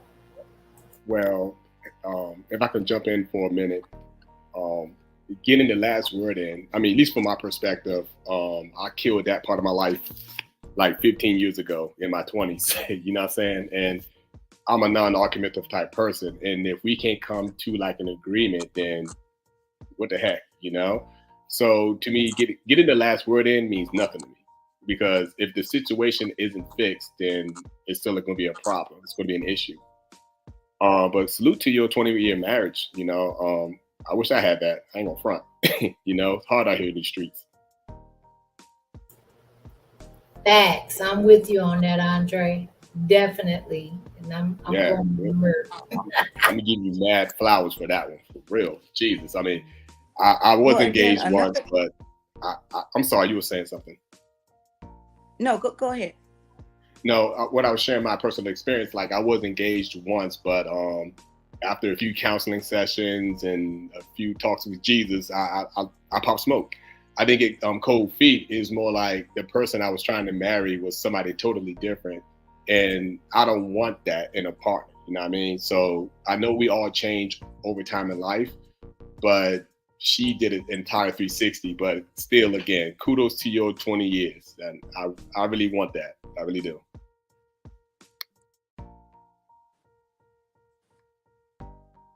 Oh, okay. And then what else? Oh, and I was one thing that I have noticed is that, and I see these shows, and I used to watch the show, The Four Weddings, and it's like this competition with the most extravagant wedding, and I think that things like that make people lose focus on the work that is in marriage. You're so focused on the for everyone, and my husband and I were watching, and I laugh. It's like, man, can you believe we got married for I think $60? We went to the court. We paid $30 for the lot, and we went to the courthouse, a few days later and paid $30 or whatever to the judge and today. And we didn't spend, we didn't have it, but we didn't have the big show. And so many people, they want to show, but after the show's over, then what? And so I think that that's a lot of problems with relationships. And one other thing that a rule that we have lived by is we keep other people out of our relationship. I don't tell my mother or my aunts or anyone if I'm having a disagreement with my husband. This is nobody's business but ours, and we work it out. I don't tell my girlfriends what's going on in my marriage. It's none of their business. Um, we handle our relationship between the two of us, and he does the same thing. It's hard, but it's up to us. We're the ones that took those vows and made the commitment. It's not everybody else outside's role to be involved, because my mom, she's a little clingy, and if I were to be a husband and she gets upset with him, but we already moved on and fixed it, and she's still mad about something, so I don't think that that's wise to bring other people into your relationship. That's not going to go over well. I've seen it in friends and in family who had all of their family members and friends involved in everything that was going on in their relationship. We just don't do that. Not at all. I'm on mute. I think that that's probably one of the reasons your marriage has been so successful and has had longevity. I agree with that 110%. Um, One thing that I exercise with my oldest son, because he's full and grown, right? I stay out of his business, period. Even if he comes to me for some advice, I make sure I stay neutral and I just give him advice that is going to help propel him in his role as far as I know how to do it. Now, father, his biological father is not in his life, but my youngest son's father is in his life. And he's been in his life since he was 3 years old. And if he seeks information or advice from him, then we are on the same page with that, as far as looking out for his well being and understanding that he definitely needs to make his own decisions because he's old enough to figure it out. I know when I was in relationships, I didn't seek my parents' advice. I figured it out. Well, if it didn't work, I moved around. And so, with that being said, definitely, I agree with you in that. Keep people out your business. That's not having a direct affect or contribution to your personal household. And even if they do, that should be limited, because when you marry, I personally feel like that is a covenant between you and your husband. And that's where I'm at with it. Yeah, great point. I'm gonna say this much and jump off. That keeps the peace in your household too. And I know for me, I'm a peaceful guy to keep the peace going. You know what I mean? Like no outside interferences. Let's just talk it out, keep the peace. And I think that's one of the greatest baselines in any relationship. But you ladies have fun. It's been great. I'm going back in the chat. Salute to you guys. Thank you. Thank you, Andre, for coming up on the panel. Peace and blessings to you. And I respect your perspective. Absolutely. Yours as well. God bless. Thank you. All right, ladies, if there's anything else that y'all want to add, how do you feel? Let me ask you this, Miss Kimar, if you don't mind. How do you, what are your thoughts on the word empathy when it comes to marriage or to your marriage?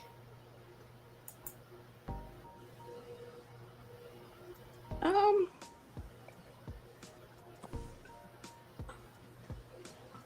well, I think I don't really know how to answer that. Let me think about it. Yeah, that's fine. A We few got Miss minutes. Juicy Fruit that just entered the panel, and I'm so glad that you're here. Thank you so much for hitting the link, and we are interested in seeing what you have to add to the conversation. And I'm going on work.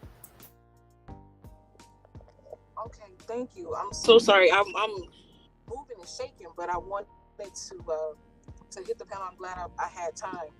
I didn't want to offer too much. I just wanted to when the empathy topic was being discussed. To me, empathy is just basically putting yourself in the other person's shoes, and I think that in relationships that's important because if you can understand someone, I feel like you can better um, help them. You can better love them. You can, better position yourself, to be whatever you're supposed to be in the relationship. So, I know, for example, like anytime I've been in relationships, um, stopping to just kind of put myself in that other person's shoes, like, man, what's he been going through? Okay, what's been going on? It can just understanding him a little bit more helps me to love him better and helps me to be a better woman to him, if that makes sense. So I I think that's kind of what SJ was talking about when she was saying, that empathy in a relationship is important, or at least that's what I gather from it.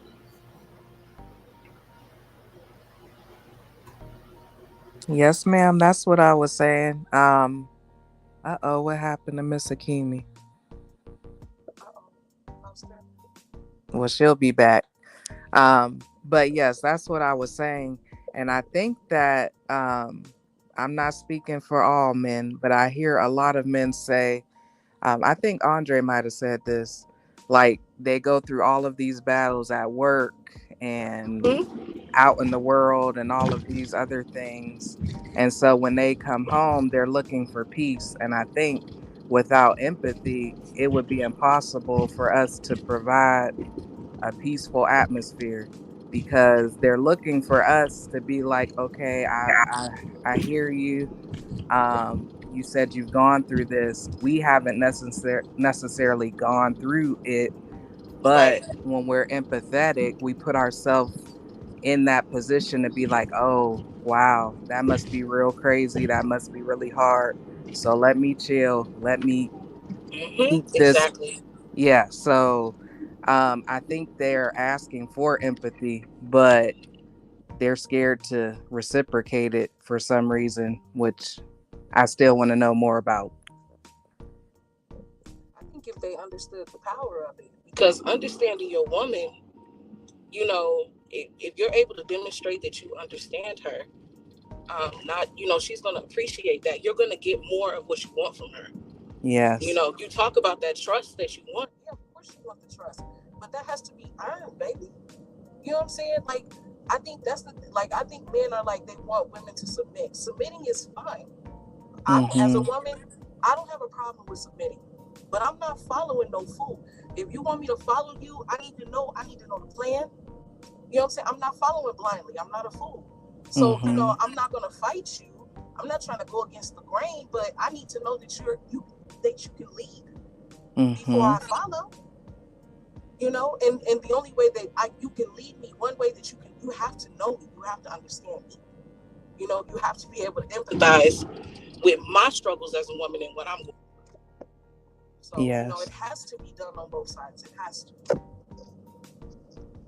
And you know, I think that actually they probably, if they are in a good marriage or relationship, they probably are empathetic. But they just don't know it. So I bet if, you know, we could pull out examples of them being specific as to how they lead and do things, they would see that they are empathetic. But for some reason that just scares them. I won't say scares, but that is like a curse word to them. But I that's so funny to me. Any man that's in a relationship right now is being empathetic. Trust and believe. Because let's put ourselves in men's shoes.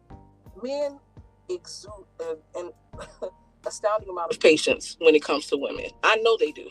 Yes. You know what I'm saying? If we just keeping it a buck, Mm-hmm. sometimes I used to just look at my man.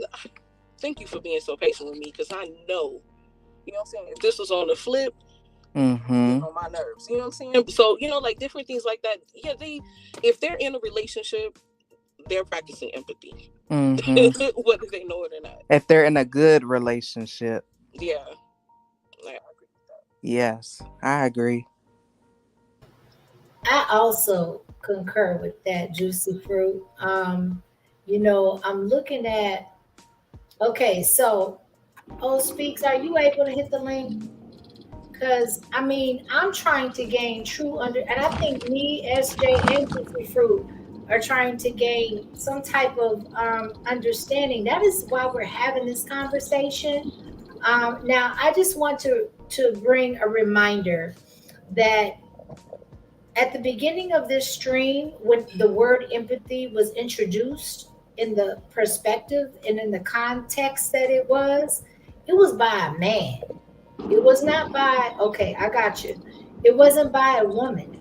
It was by a man. And so, you know, that wasn't something that a woman introduced on this panel.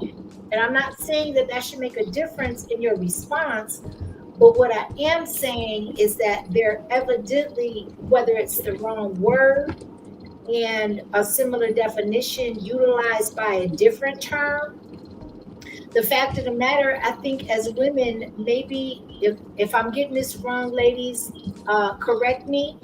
But like SJ just said, you know, we're just looking for some type of understanding. Like Juicy Fruit said, you know, you can definitely respond in a fashion that benefits the whole relationship if you understand where we're coming from.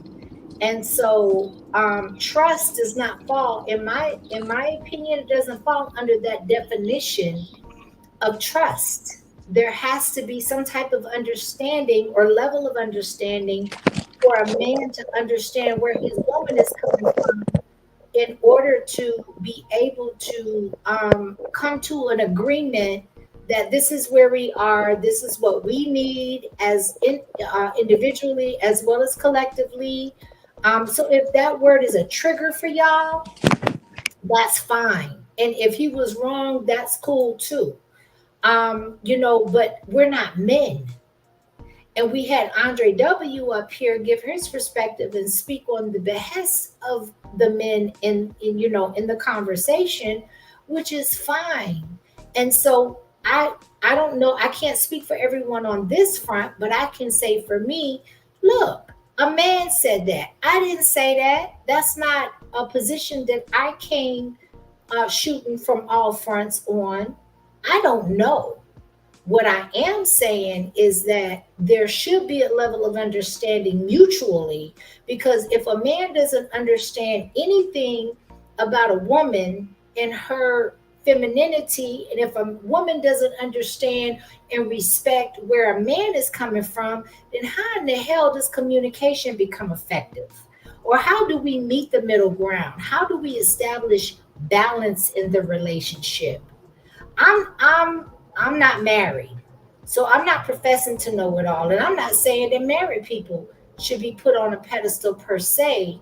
I think long-term marriages definitely should definitely be acknowledged, and there's some credence that should be attached to that union, that long-term union. But what I am saying is that we have to meet each other halfway. And so, Bolo, I'm gonna say for you, you keep putting the zip and you're not going to say anything, but how can we as women gain any type of understanding if we don't understand where you are coming from or how you feel about that particular term? Because it's that word empathy that is setting all of the males off in the chat, and that's not an analogy, that's a fact, right? So no, O speaks, that's fine, and no problem. I respect your opinion, it's all great, it's all, I was just taking a shot in it, but I'm just trying to, and I think we are all trying to gain some understanding. Right now we're all women on the panel. Now you have Kim R that's been in a long-term marriage that has vocalized her perspective on what has made her marriage successful. You got Juicy Fruit and you got SJ that are both said, is that word a trigger, or is it maybe synonymous with something else that we could have a conversation about?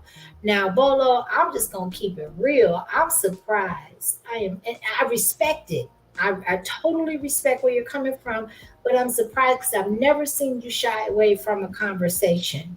And I think that we have women in this chat and on this panel that would totally be willing to be receptive to your perspective and your opinion on where we're coming from, because we're really just trying to gain understanding and some type of insight. So I mean, no pressure, but I'm just, I got to keep it a buck. I got to keep it 100. So let's look at what T. Smith has to say. Got rid of all my lady friends. They want too much, and if I let them stay tonight, I couldn't have no peace. Listen, I ain't got nothing to do with that. I don't know. I don't even know how to respond to that. So T. Smith is wild.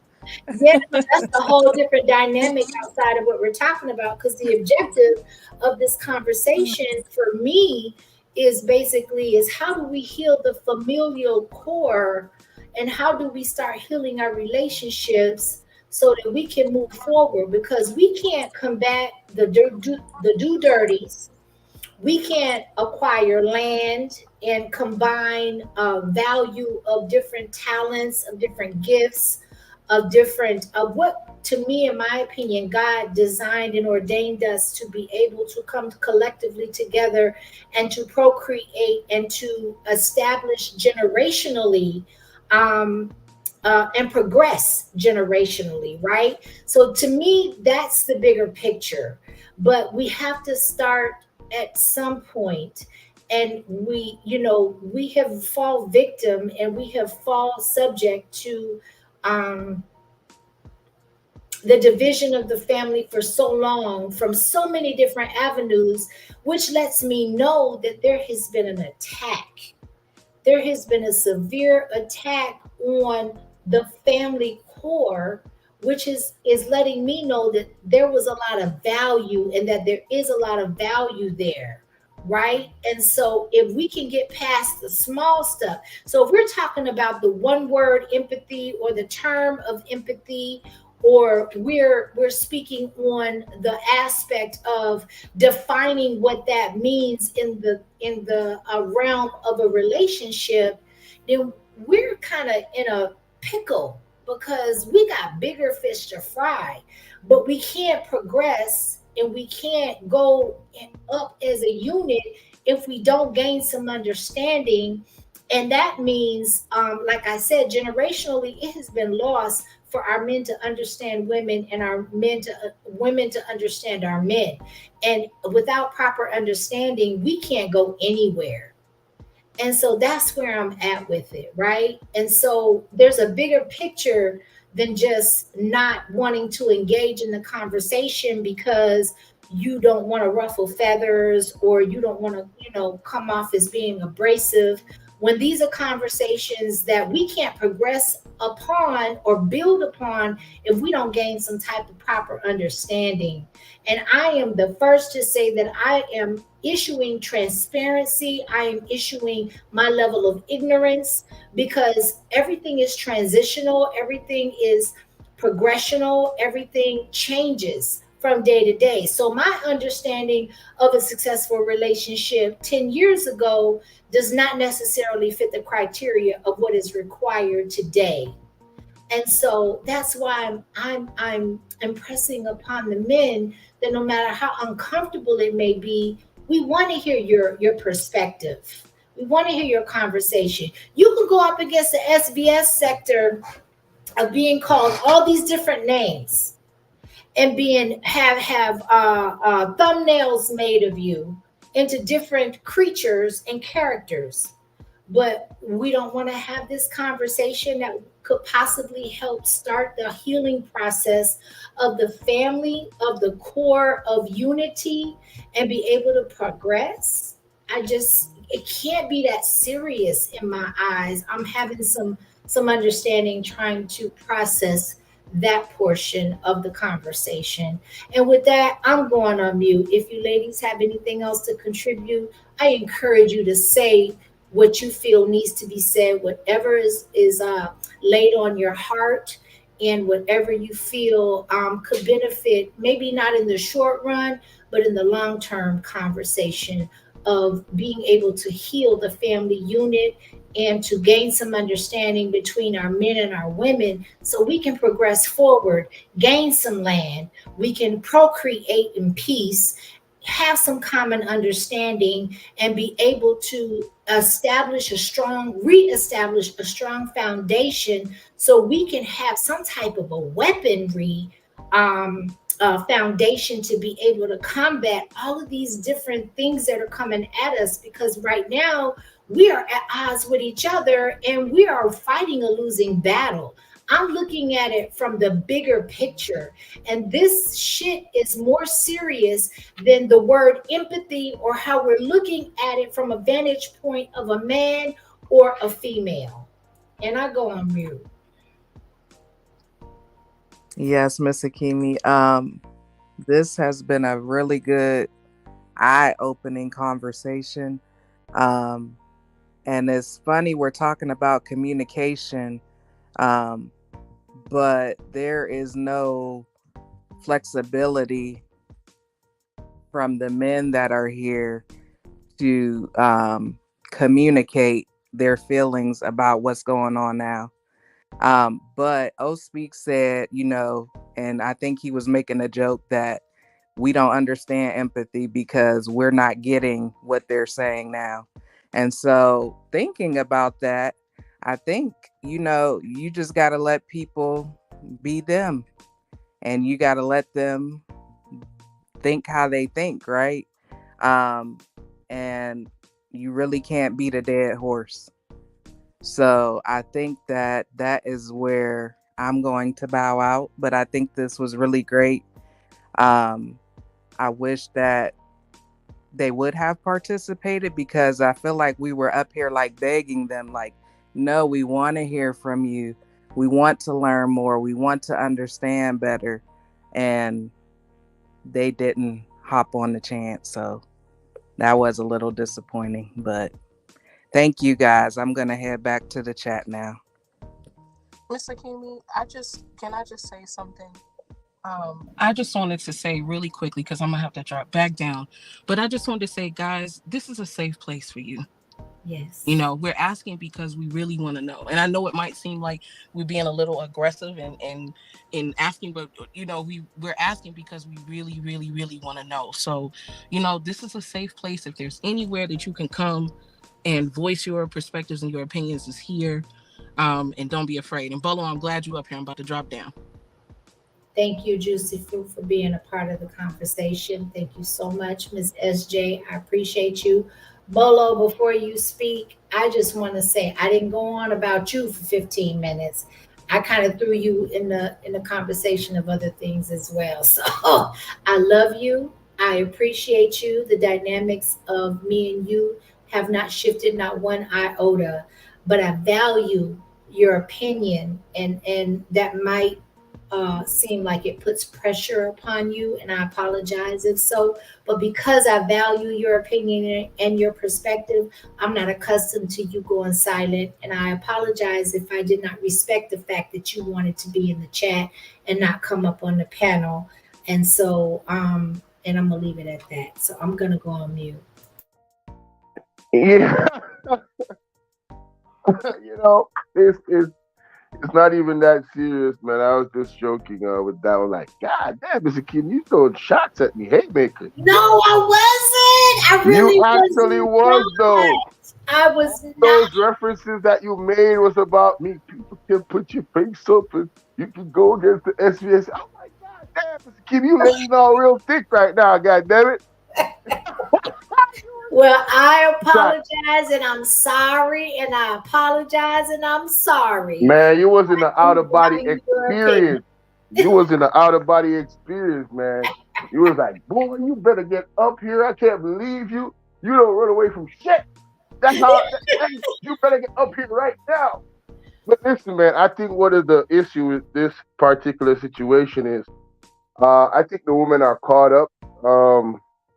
I think that interview that was did, they were talking to one specific individual and his situation or her or their situation. And one size does not fit all. Everybody cannot lead the same. Leading with empathy is cool and all, but there's other aspects which Andre said perfectly that is more meaningful to him as a leader. And it's still effective, in my opinion. And the next guy, he says a lot of stuff, in my opinion. I've listened to a lot of his quotes. A lot of it is word salad because they're catering to an audience, and they have following, and women seem to fall for the okie doke. Oh, it sounds good. It sounds good. Shout out to Armando, but in real life, though, that's not what it really is. I'm very, you know what I mean? I'm sad to break it to you like that. That's why I said I didn't want to come up here because I didn't want to break nobody's bubble. But bruh, trust me, what he thought, most of the stuff that dude talking about, nah, that ain't it. Yeah, because when you start to generalize, that's when you fall in error. Every single relationship is unique. Each individual within their relationship, they gotta find their way. You know what I'm saying? To make it work. That's why life is so beautiful, because life is all about,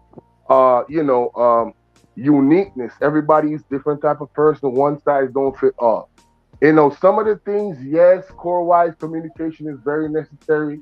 It's good to have somebody that, from a home where they got balance, where they learn from their father and their mother. That's also good as well. Some things are basically true. But in terms of relationship, man, there's no one answer that fits everybody. I'm sorry. I'm sorry I got to break it to y'all, but that's not it. That's all I got to say about it. Can I just, thank you for everybody that's coming on the panel. I'm getting ready to give you the floor. I just want to respond to Bolo. First of all, let me just clarify something here. Because I played that clip doesn't mean that I necessarily agree with it. I picked that because I thought it would provoke conversation. That's my main objective. I'm also one of those ones, even though I am still learning how to play chess and I know how to do checkers really well, when it comes to life's experiences and provoking thought, I play chess before checkers because I understand the concept. So I knew that at some point, now I didn't know to what degree it was going to ruffle, some of the men's feathers, because I am men. I'm a woman. I'm not a man. Retract that. Don't click that up. I retract that. Listen, pause, pause, pause. However, I'm just going to say and clarify that I wanted to have and provoke a conversation between men and women to get a balanced perspective and to get an equilibrium of men and women. It's not a point, Bolo, about agreeing or disagreeing with what was said. It's about provoking conversation and coming to some type of equilibrium and balance to be able to say, because my ultimate objective, there is no secret. I want to heal our relationships, because before we can fight in the war that has been designed and has been orchestrated decades before we were even made aware that it was a war, guess what? We're going to have to heal our families. And whatever that requires, I will be the unpopular, I will be the controversial. My platform will be whatever people classify it to be. If we can agree to disagree and still find a way to heal the core of society and of humanity, which is our families. If we can't agree on a term, if we can't agree on a concept, if we can't agree upon the definition of something that is prominent in our, prominently used when it comes to familial relationships in our families, then we've already lost the war. So I'll take the loss at the beginning if we can all get the desired outcome, which means that we don't have to agree, but at least come to some mutual understanding and even playing ground to be able to say, okay, you are you who you are, you your own individual being. I am who I am. I am my own individual being. We have our own unique, different life journey experiences, but let's bring those together and see how we can build from there and establish generational legacy. And that's where I'm at with it. Um, I agree with you on most of those points, but I just think that there is a phrase in the Bible that speaks about being evenly yoked.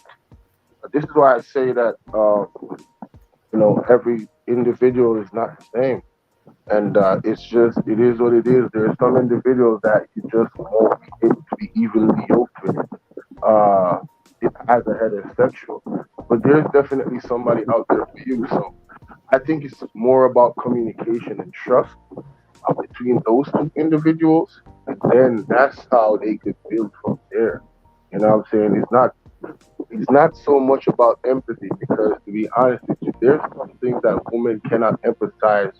Like putting herself in that man's shoe, she really can't do that all the way, and he really can't do it all the way for her as well.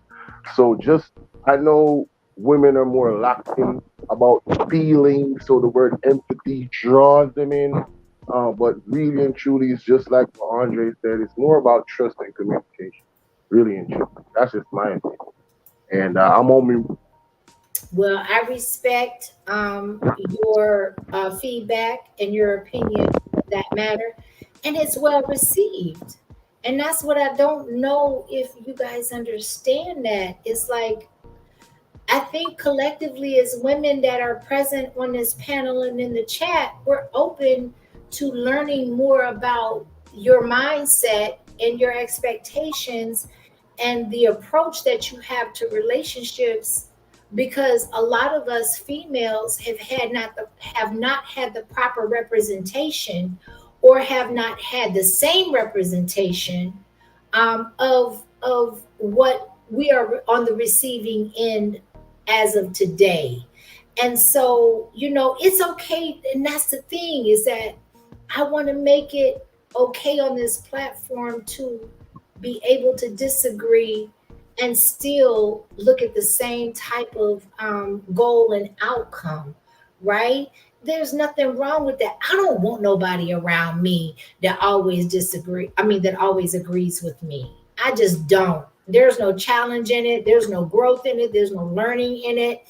And so I have, intentionally promoted this atmosphere for us to have this type of tough conversation that needs to be had in order for us to be able to propel and move forward. Like Kim R is on the panel, and we're looking forward to her to participating because she's a diamond in the rough when it comes to having a long-term marriage, relationship, raising children, juggling careers, and all of that. We don't have that as a collective, and it used to be a collective on as a whole. And so my hopes and aspirations is to make that okay again collectively and not just an isolated incident. And with that, I'm going on mute. T. Smith, thank you for hitting the panel. One And second, before T go Smith ahead, goes, Bolo. shout out to SJ in the chat that she's gonna zip her lip now. Yo, y'all funny as hell, man. But listen, man, I wasn't triggered by the word. I just assessed the situation and said that was not the wrong. That was the wrong assessment or wording for the particular situation in terms of generalizing. However, the individual that he was talking about in the video, the brother, it definitely could apply to his life personally. Maybe he doesn't exercise enough empathy in his relationship, but it's not a broader thing where we're going to generalize that, oh, that's just the problem with most men, that they're not exercising empathy. And I think that's where I'm like, you know what? I just want to listen in the chat to see where this is going. You know what I'm saying? I just wanted to listen in the chat to see where this is going. I don't want to always be the one to come up here and share my view. I would love for you to pressure other men in the chat to come up and share their views. I just want to stay in the cut and listen and type. All right, that's all. It's not that deep. I'm not sensitive. I'm not triggered. None of that. I'm not scared of empathy. None of that. I believe it. Let me clear that up. I believe it. I truly believe it, but I'm glad you hit the link in spite of, no matter what. I'm going to have to say a few things. Yes. I have to drop. Hold on, Miss in the next few Kimar. I'm minutes so sorry. Give me I know you've been waiting. Medicine distribution time. Yes, but T. Smith is actually not spoken, and I just want to. He probably won't be long, so if you can just give him one moment, if you don't mind, Miss Kimar, and then you definitely can have the floor. T. Smith, thank you for hitting the panel, and we going on mute.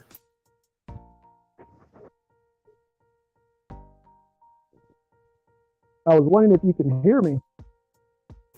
Yes, we can hear you. Well, Mr. Kenny and Lou Bolo.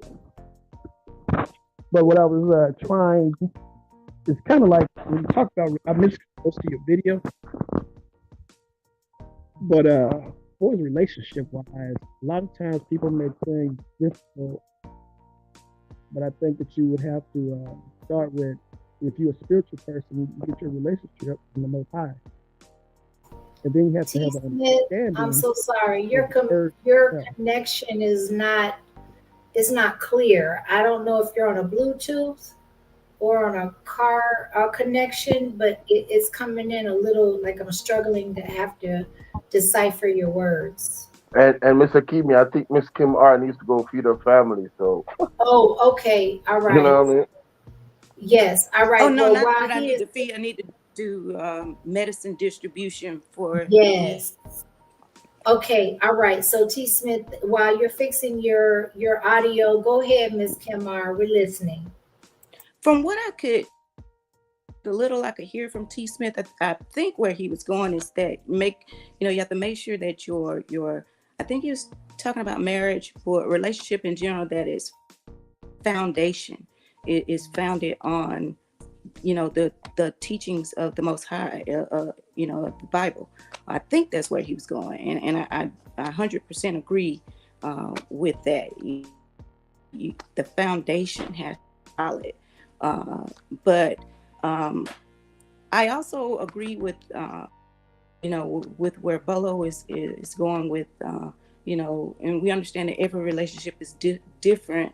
Every person is different, and at least for my marriage, it took me a while to completely understand that my husband is a man of few words. He does not like long, drawn out conversations. And I tend to babble on sometimes. And it took me a while to realize that he just sometimes just likes things to just be quiet. And I actually made a comment in one of Miss Yo Thoughts videos. She was saying something about what does the man want, and I commented he wants to be left alone. And that at least in my household, when my husband comes home, he doesn't want to be bombarded. He wants to just sit in his recliner and just have a moment. And that's me, that's the kids, that's just leave them alone for a little bit. Let me just decompress. And we get it. And just having that understanding of each other needs, and he understands that sometimes I like to talk, and he'll listen, but I understand that there's a limit to that he doesn't want to hear. He doesn't always have to contribute to what I'm saying. He'll listen to me, but for me to expect him to have this long drawn out conversation and how he feels about this, he don't really care about all that. He really doesn't. And I respect the fact that he was honest with me and told me that I just can't do this. I'm not your girlfriend. I can't do this. And I respect that. And so it's just knowing what each other brings to the table. What's your strong suit? I'm very organized. I'm the one that keeps the the spreadsheet of the bills and how everything, the QuickBooks. I do that, and I'm the cook. I'm the this, but he's the builder. He's the doer. He's the so knowing what each other brings to the table, and we talked about when the ish hits the fan, what are you gonna do? We know what our role, including the children. What's your role? What are you gonna do? What's your strong suit? I think you need to have that conversation and get out of the fantasy land of everything's romantic and clouds and flowers and love kisses all the time, because that's not reality. But that's it. I'm done. I gotta go distribute medication to everyone, so I will be listening from the chat. Well, thank you, and well wishes to you and your family. Thank goodness that you're there for them to be able, and that you're well enough to nurse them back to health. So, well wishes from us and from myself to you and your family, and thank you for being here. All right, Bolo, you're not obligated to say.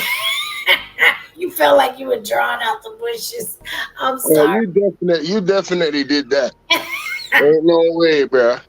All this pressure, man. All this pressure. God damn. Sheesh. I would definitely take that into account next conversation where you say you want to stay in the chat. I would Man, I want you to play this back. I might just play it back on my do a reaction to this. Man, you was laying it on. I expect man, the shots was coming at me. You had the shotgun. You had all types of guns, rocket launchers. My goodness. Wasn't that bad? Oh my man, listen, boy, you ain't wasn't talking to nobody else but me. Listen, I don't necessarily agree with that, because when I was really focusing on you, I really called your name. So I kind of digress, and I kind of give you pushback on that just a little bit. But I will say, I will say that I definitely did lay it on kind of thick because I just wasn't accustomed to you not hitting the Yeah, lick. yeah, I know. But shout out to Miss Kim R though. That last her example of her husband, that's an excellent segue into what I was saying. Like everybody's different. What you gonna do with a husband that don't talk that much? Are you gonna You're in the matrix. Ugh. change that man? That man is who he is. You know what I mean? So hey, every situation is different. It's unique, and you just gotta figure it out. You gotta understand each other. You gotta figure it out. I agree with that. And I Yep. appreciate Kimar coming up here and giving her definitely her personal source of wisdom as to what Hmm. worked in her marriage. Because I think as women, it's hard for a lot of us to accept that. And that the fact that a man wants to be left alone, oftentimes we interpret that as something different than just Yes. what it is. Yes, sometimes they interpret this. Oh, the man don't love you. Oh, he got somebody else. Trust me, it's not always the case. You know what I'm saying? Totally get that. I get that now. I get that now, but I can say honestly, 20 years ago, I was like, oh no, you got some side piece. There's something else going on other than what you got. For real, for real. I'm not accepting. But also at that time, I was like in a mindset where I was like, okay, I'm doing everything right. I'm doing everything you expect me to do. So what's Mhm. the problem? Why you not giving me everything that I want or need or that I'm expecting? And so I'm transparent enough to say that, but that was like insanity. But I didn't know it at the time. You know what I'm Right. saying? And so now I totally am a respecter of persons, or at least I try to be, you You know, know, and particularly when it comes to relationships. I learned this in a relationship years ago. In terms of empathy, like no matter how much empathy I had, the situation that she was in terms of her health, it's something that I couldn't put myself in her shoe. I could have never understand that. And if I was the one that was going through what she was going through, she couldn't do it either. So even in relationships, there's just so far that empathy can go. You know what I mean? Correct. Really, truly is. Sometimes the best form of communication is non-verbal communication, action, not talk. You get me? Now, had you not hit the panel, I wouldn't have learned that. See, there you go. No, look, I am so dead ass serious because even though it has processed to me on certain levels, the way that you just said it is so matter of fact, it just put it in such simple terms that now I have no excuse. And I'm being 100% authentic here, Bolo. No, I'm dead ass. I'm not No, trying I'm not. I know to. you are. That's why it's so funny. Yeah, no, I'm dead ass serious. But there was a certain part of me that was like, I want to hear from a man's perspective, his unedited, unadulterated, authentic, and raw perspective, because that's what we need to hear as women to be able to learn exactly how a man thinks and what makes him move and operate. Because as women, we don't I don't care what we're told and what kind of music we listen to and what kind of news or shows or movies we go attend to see. The fact of the matter is that most of it's not telling the truth anyway. So I want to hear it from the source itself. And time is so of the essence that though it seems to be an uncomfortable conversation to have, it's one that has to be had in order for us to be able to heal and move forward. And that's all I got to say about that, because I repeated that throughout this live stream. Yeah. Man, shout out to you, Mr. Kimi, for another fire topic. Thank you. You just keep getting better and better. It's like fine wine up in here. Well, I sure appreciate your participation, your support, and I learned a lot from you. And I don't know if how much of the beginning of the live you heard, but I gave shout outs because I don't do it as frequently as I think I should at the beginning of the stream. And I wanted to make sure that you got your flowers. I definitely will listen to the playback. But I got some music in the background. I'm at my spot, so Okay, talk to you babe. later. All right, boo. Thank you so much. I appreciate you. Have a good night. Bye. Thank you. Bye. Okay. Thank y'all so much. I'm not going to make this a long, I made it a long intro. So the outro is going to be nice, brief, and short. Thank to everybody that came up on the panel when you didn't have to. I know this is a tough time slot when you have families, you have husbands, wives, you have obligations and responsibilities. I don't take it lightly. I just got to get in where I fit in. I'm still building and I'm still learning and I'm still trying to participate in other people's channels and their growth, and I'm moderating in quite a few. And then I have my own family too. So I just want to say that it doesn't go unnoticed. I'm grateful, I'm appreciative, and I will be rewatching this live tonight because I think there was a lot of gems on both sides that were definitely implemented and brought to the table. And I think this is definitely a start and a beginning. So I'm so appreciative to everybody. I love all of y'all. Thank you for being a part of this conversation. I know that I'm a newcomer on these YouTube streets, and there are a lot of other people that you could be engaging in their live streams with. I don't know who is going live at the same time, and at the same point, everybody that was supposed to be here and engaged in the conversation was here. And so, with that being said, shout out to everybody that came on the panel: Juicy Fruit, SJ, Miss Kimar, Bolo, Andre. And if there's anybody that I missed, I totally apologize. Oh, Mel W, I'm sure think I remember you coming up. O Speaks. So thank everybody for being here, and thanks for having the conversation. Thanks for being, even when you disagreed, you were respectful. And I'm all for you being vocal, as long as there's respect. Underlining the being vocal aspect of it. So with that, we're going to continue on this journey of trying to heal relationships, trying to become aware of what's going on in the world, so we can position ourselves as a people to collectively move forward, move effectively, and move as a community. And that's my hope and dream, and my objective in all of this. And so, with that being said, peace and blessings to everybody. I will talk to y'all soon, and much love. Okay. Y'all have a great night. Be safe and be prayerful. Thank you.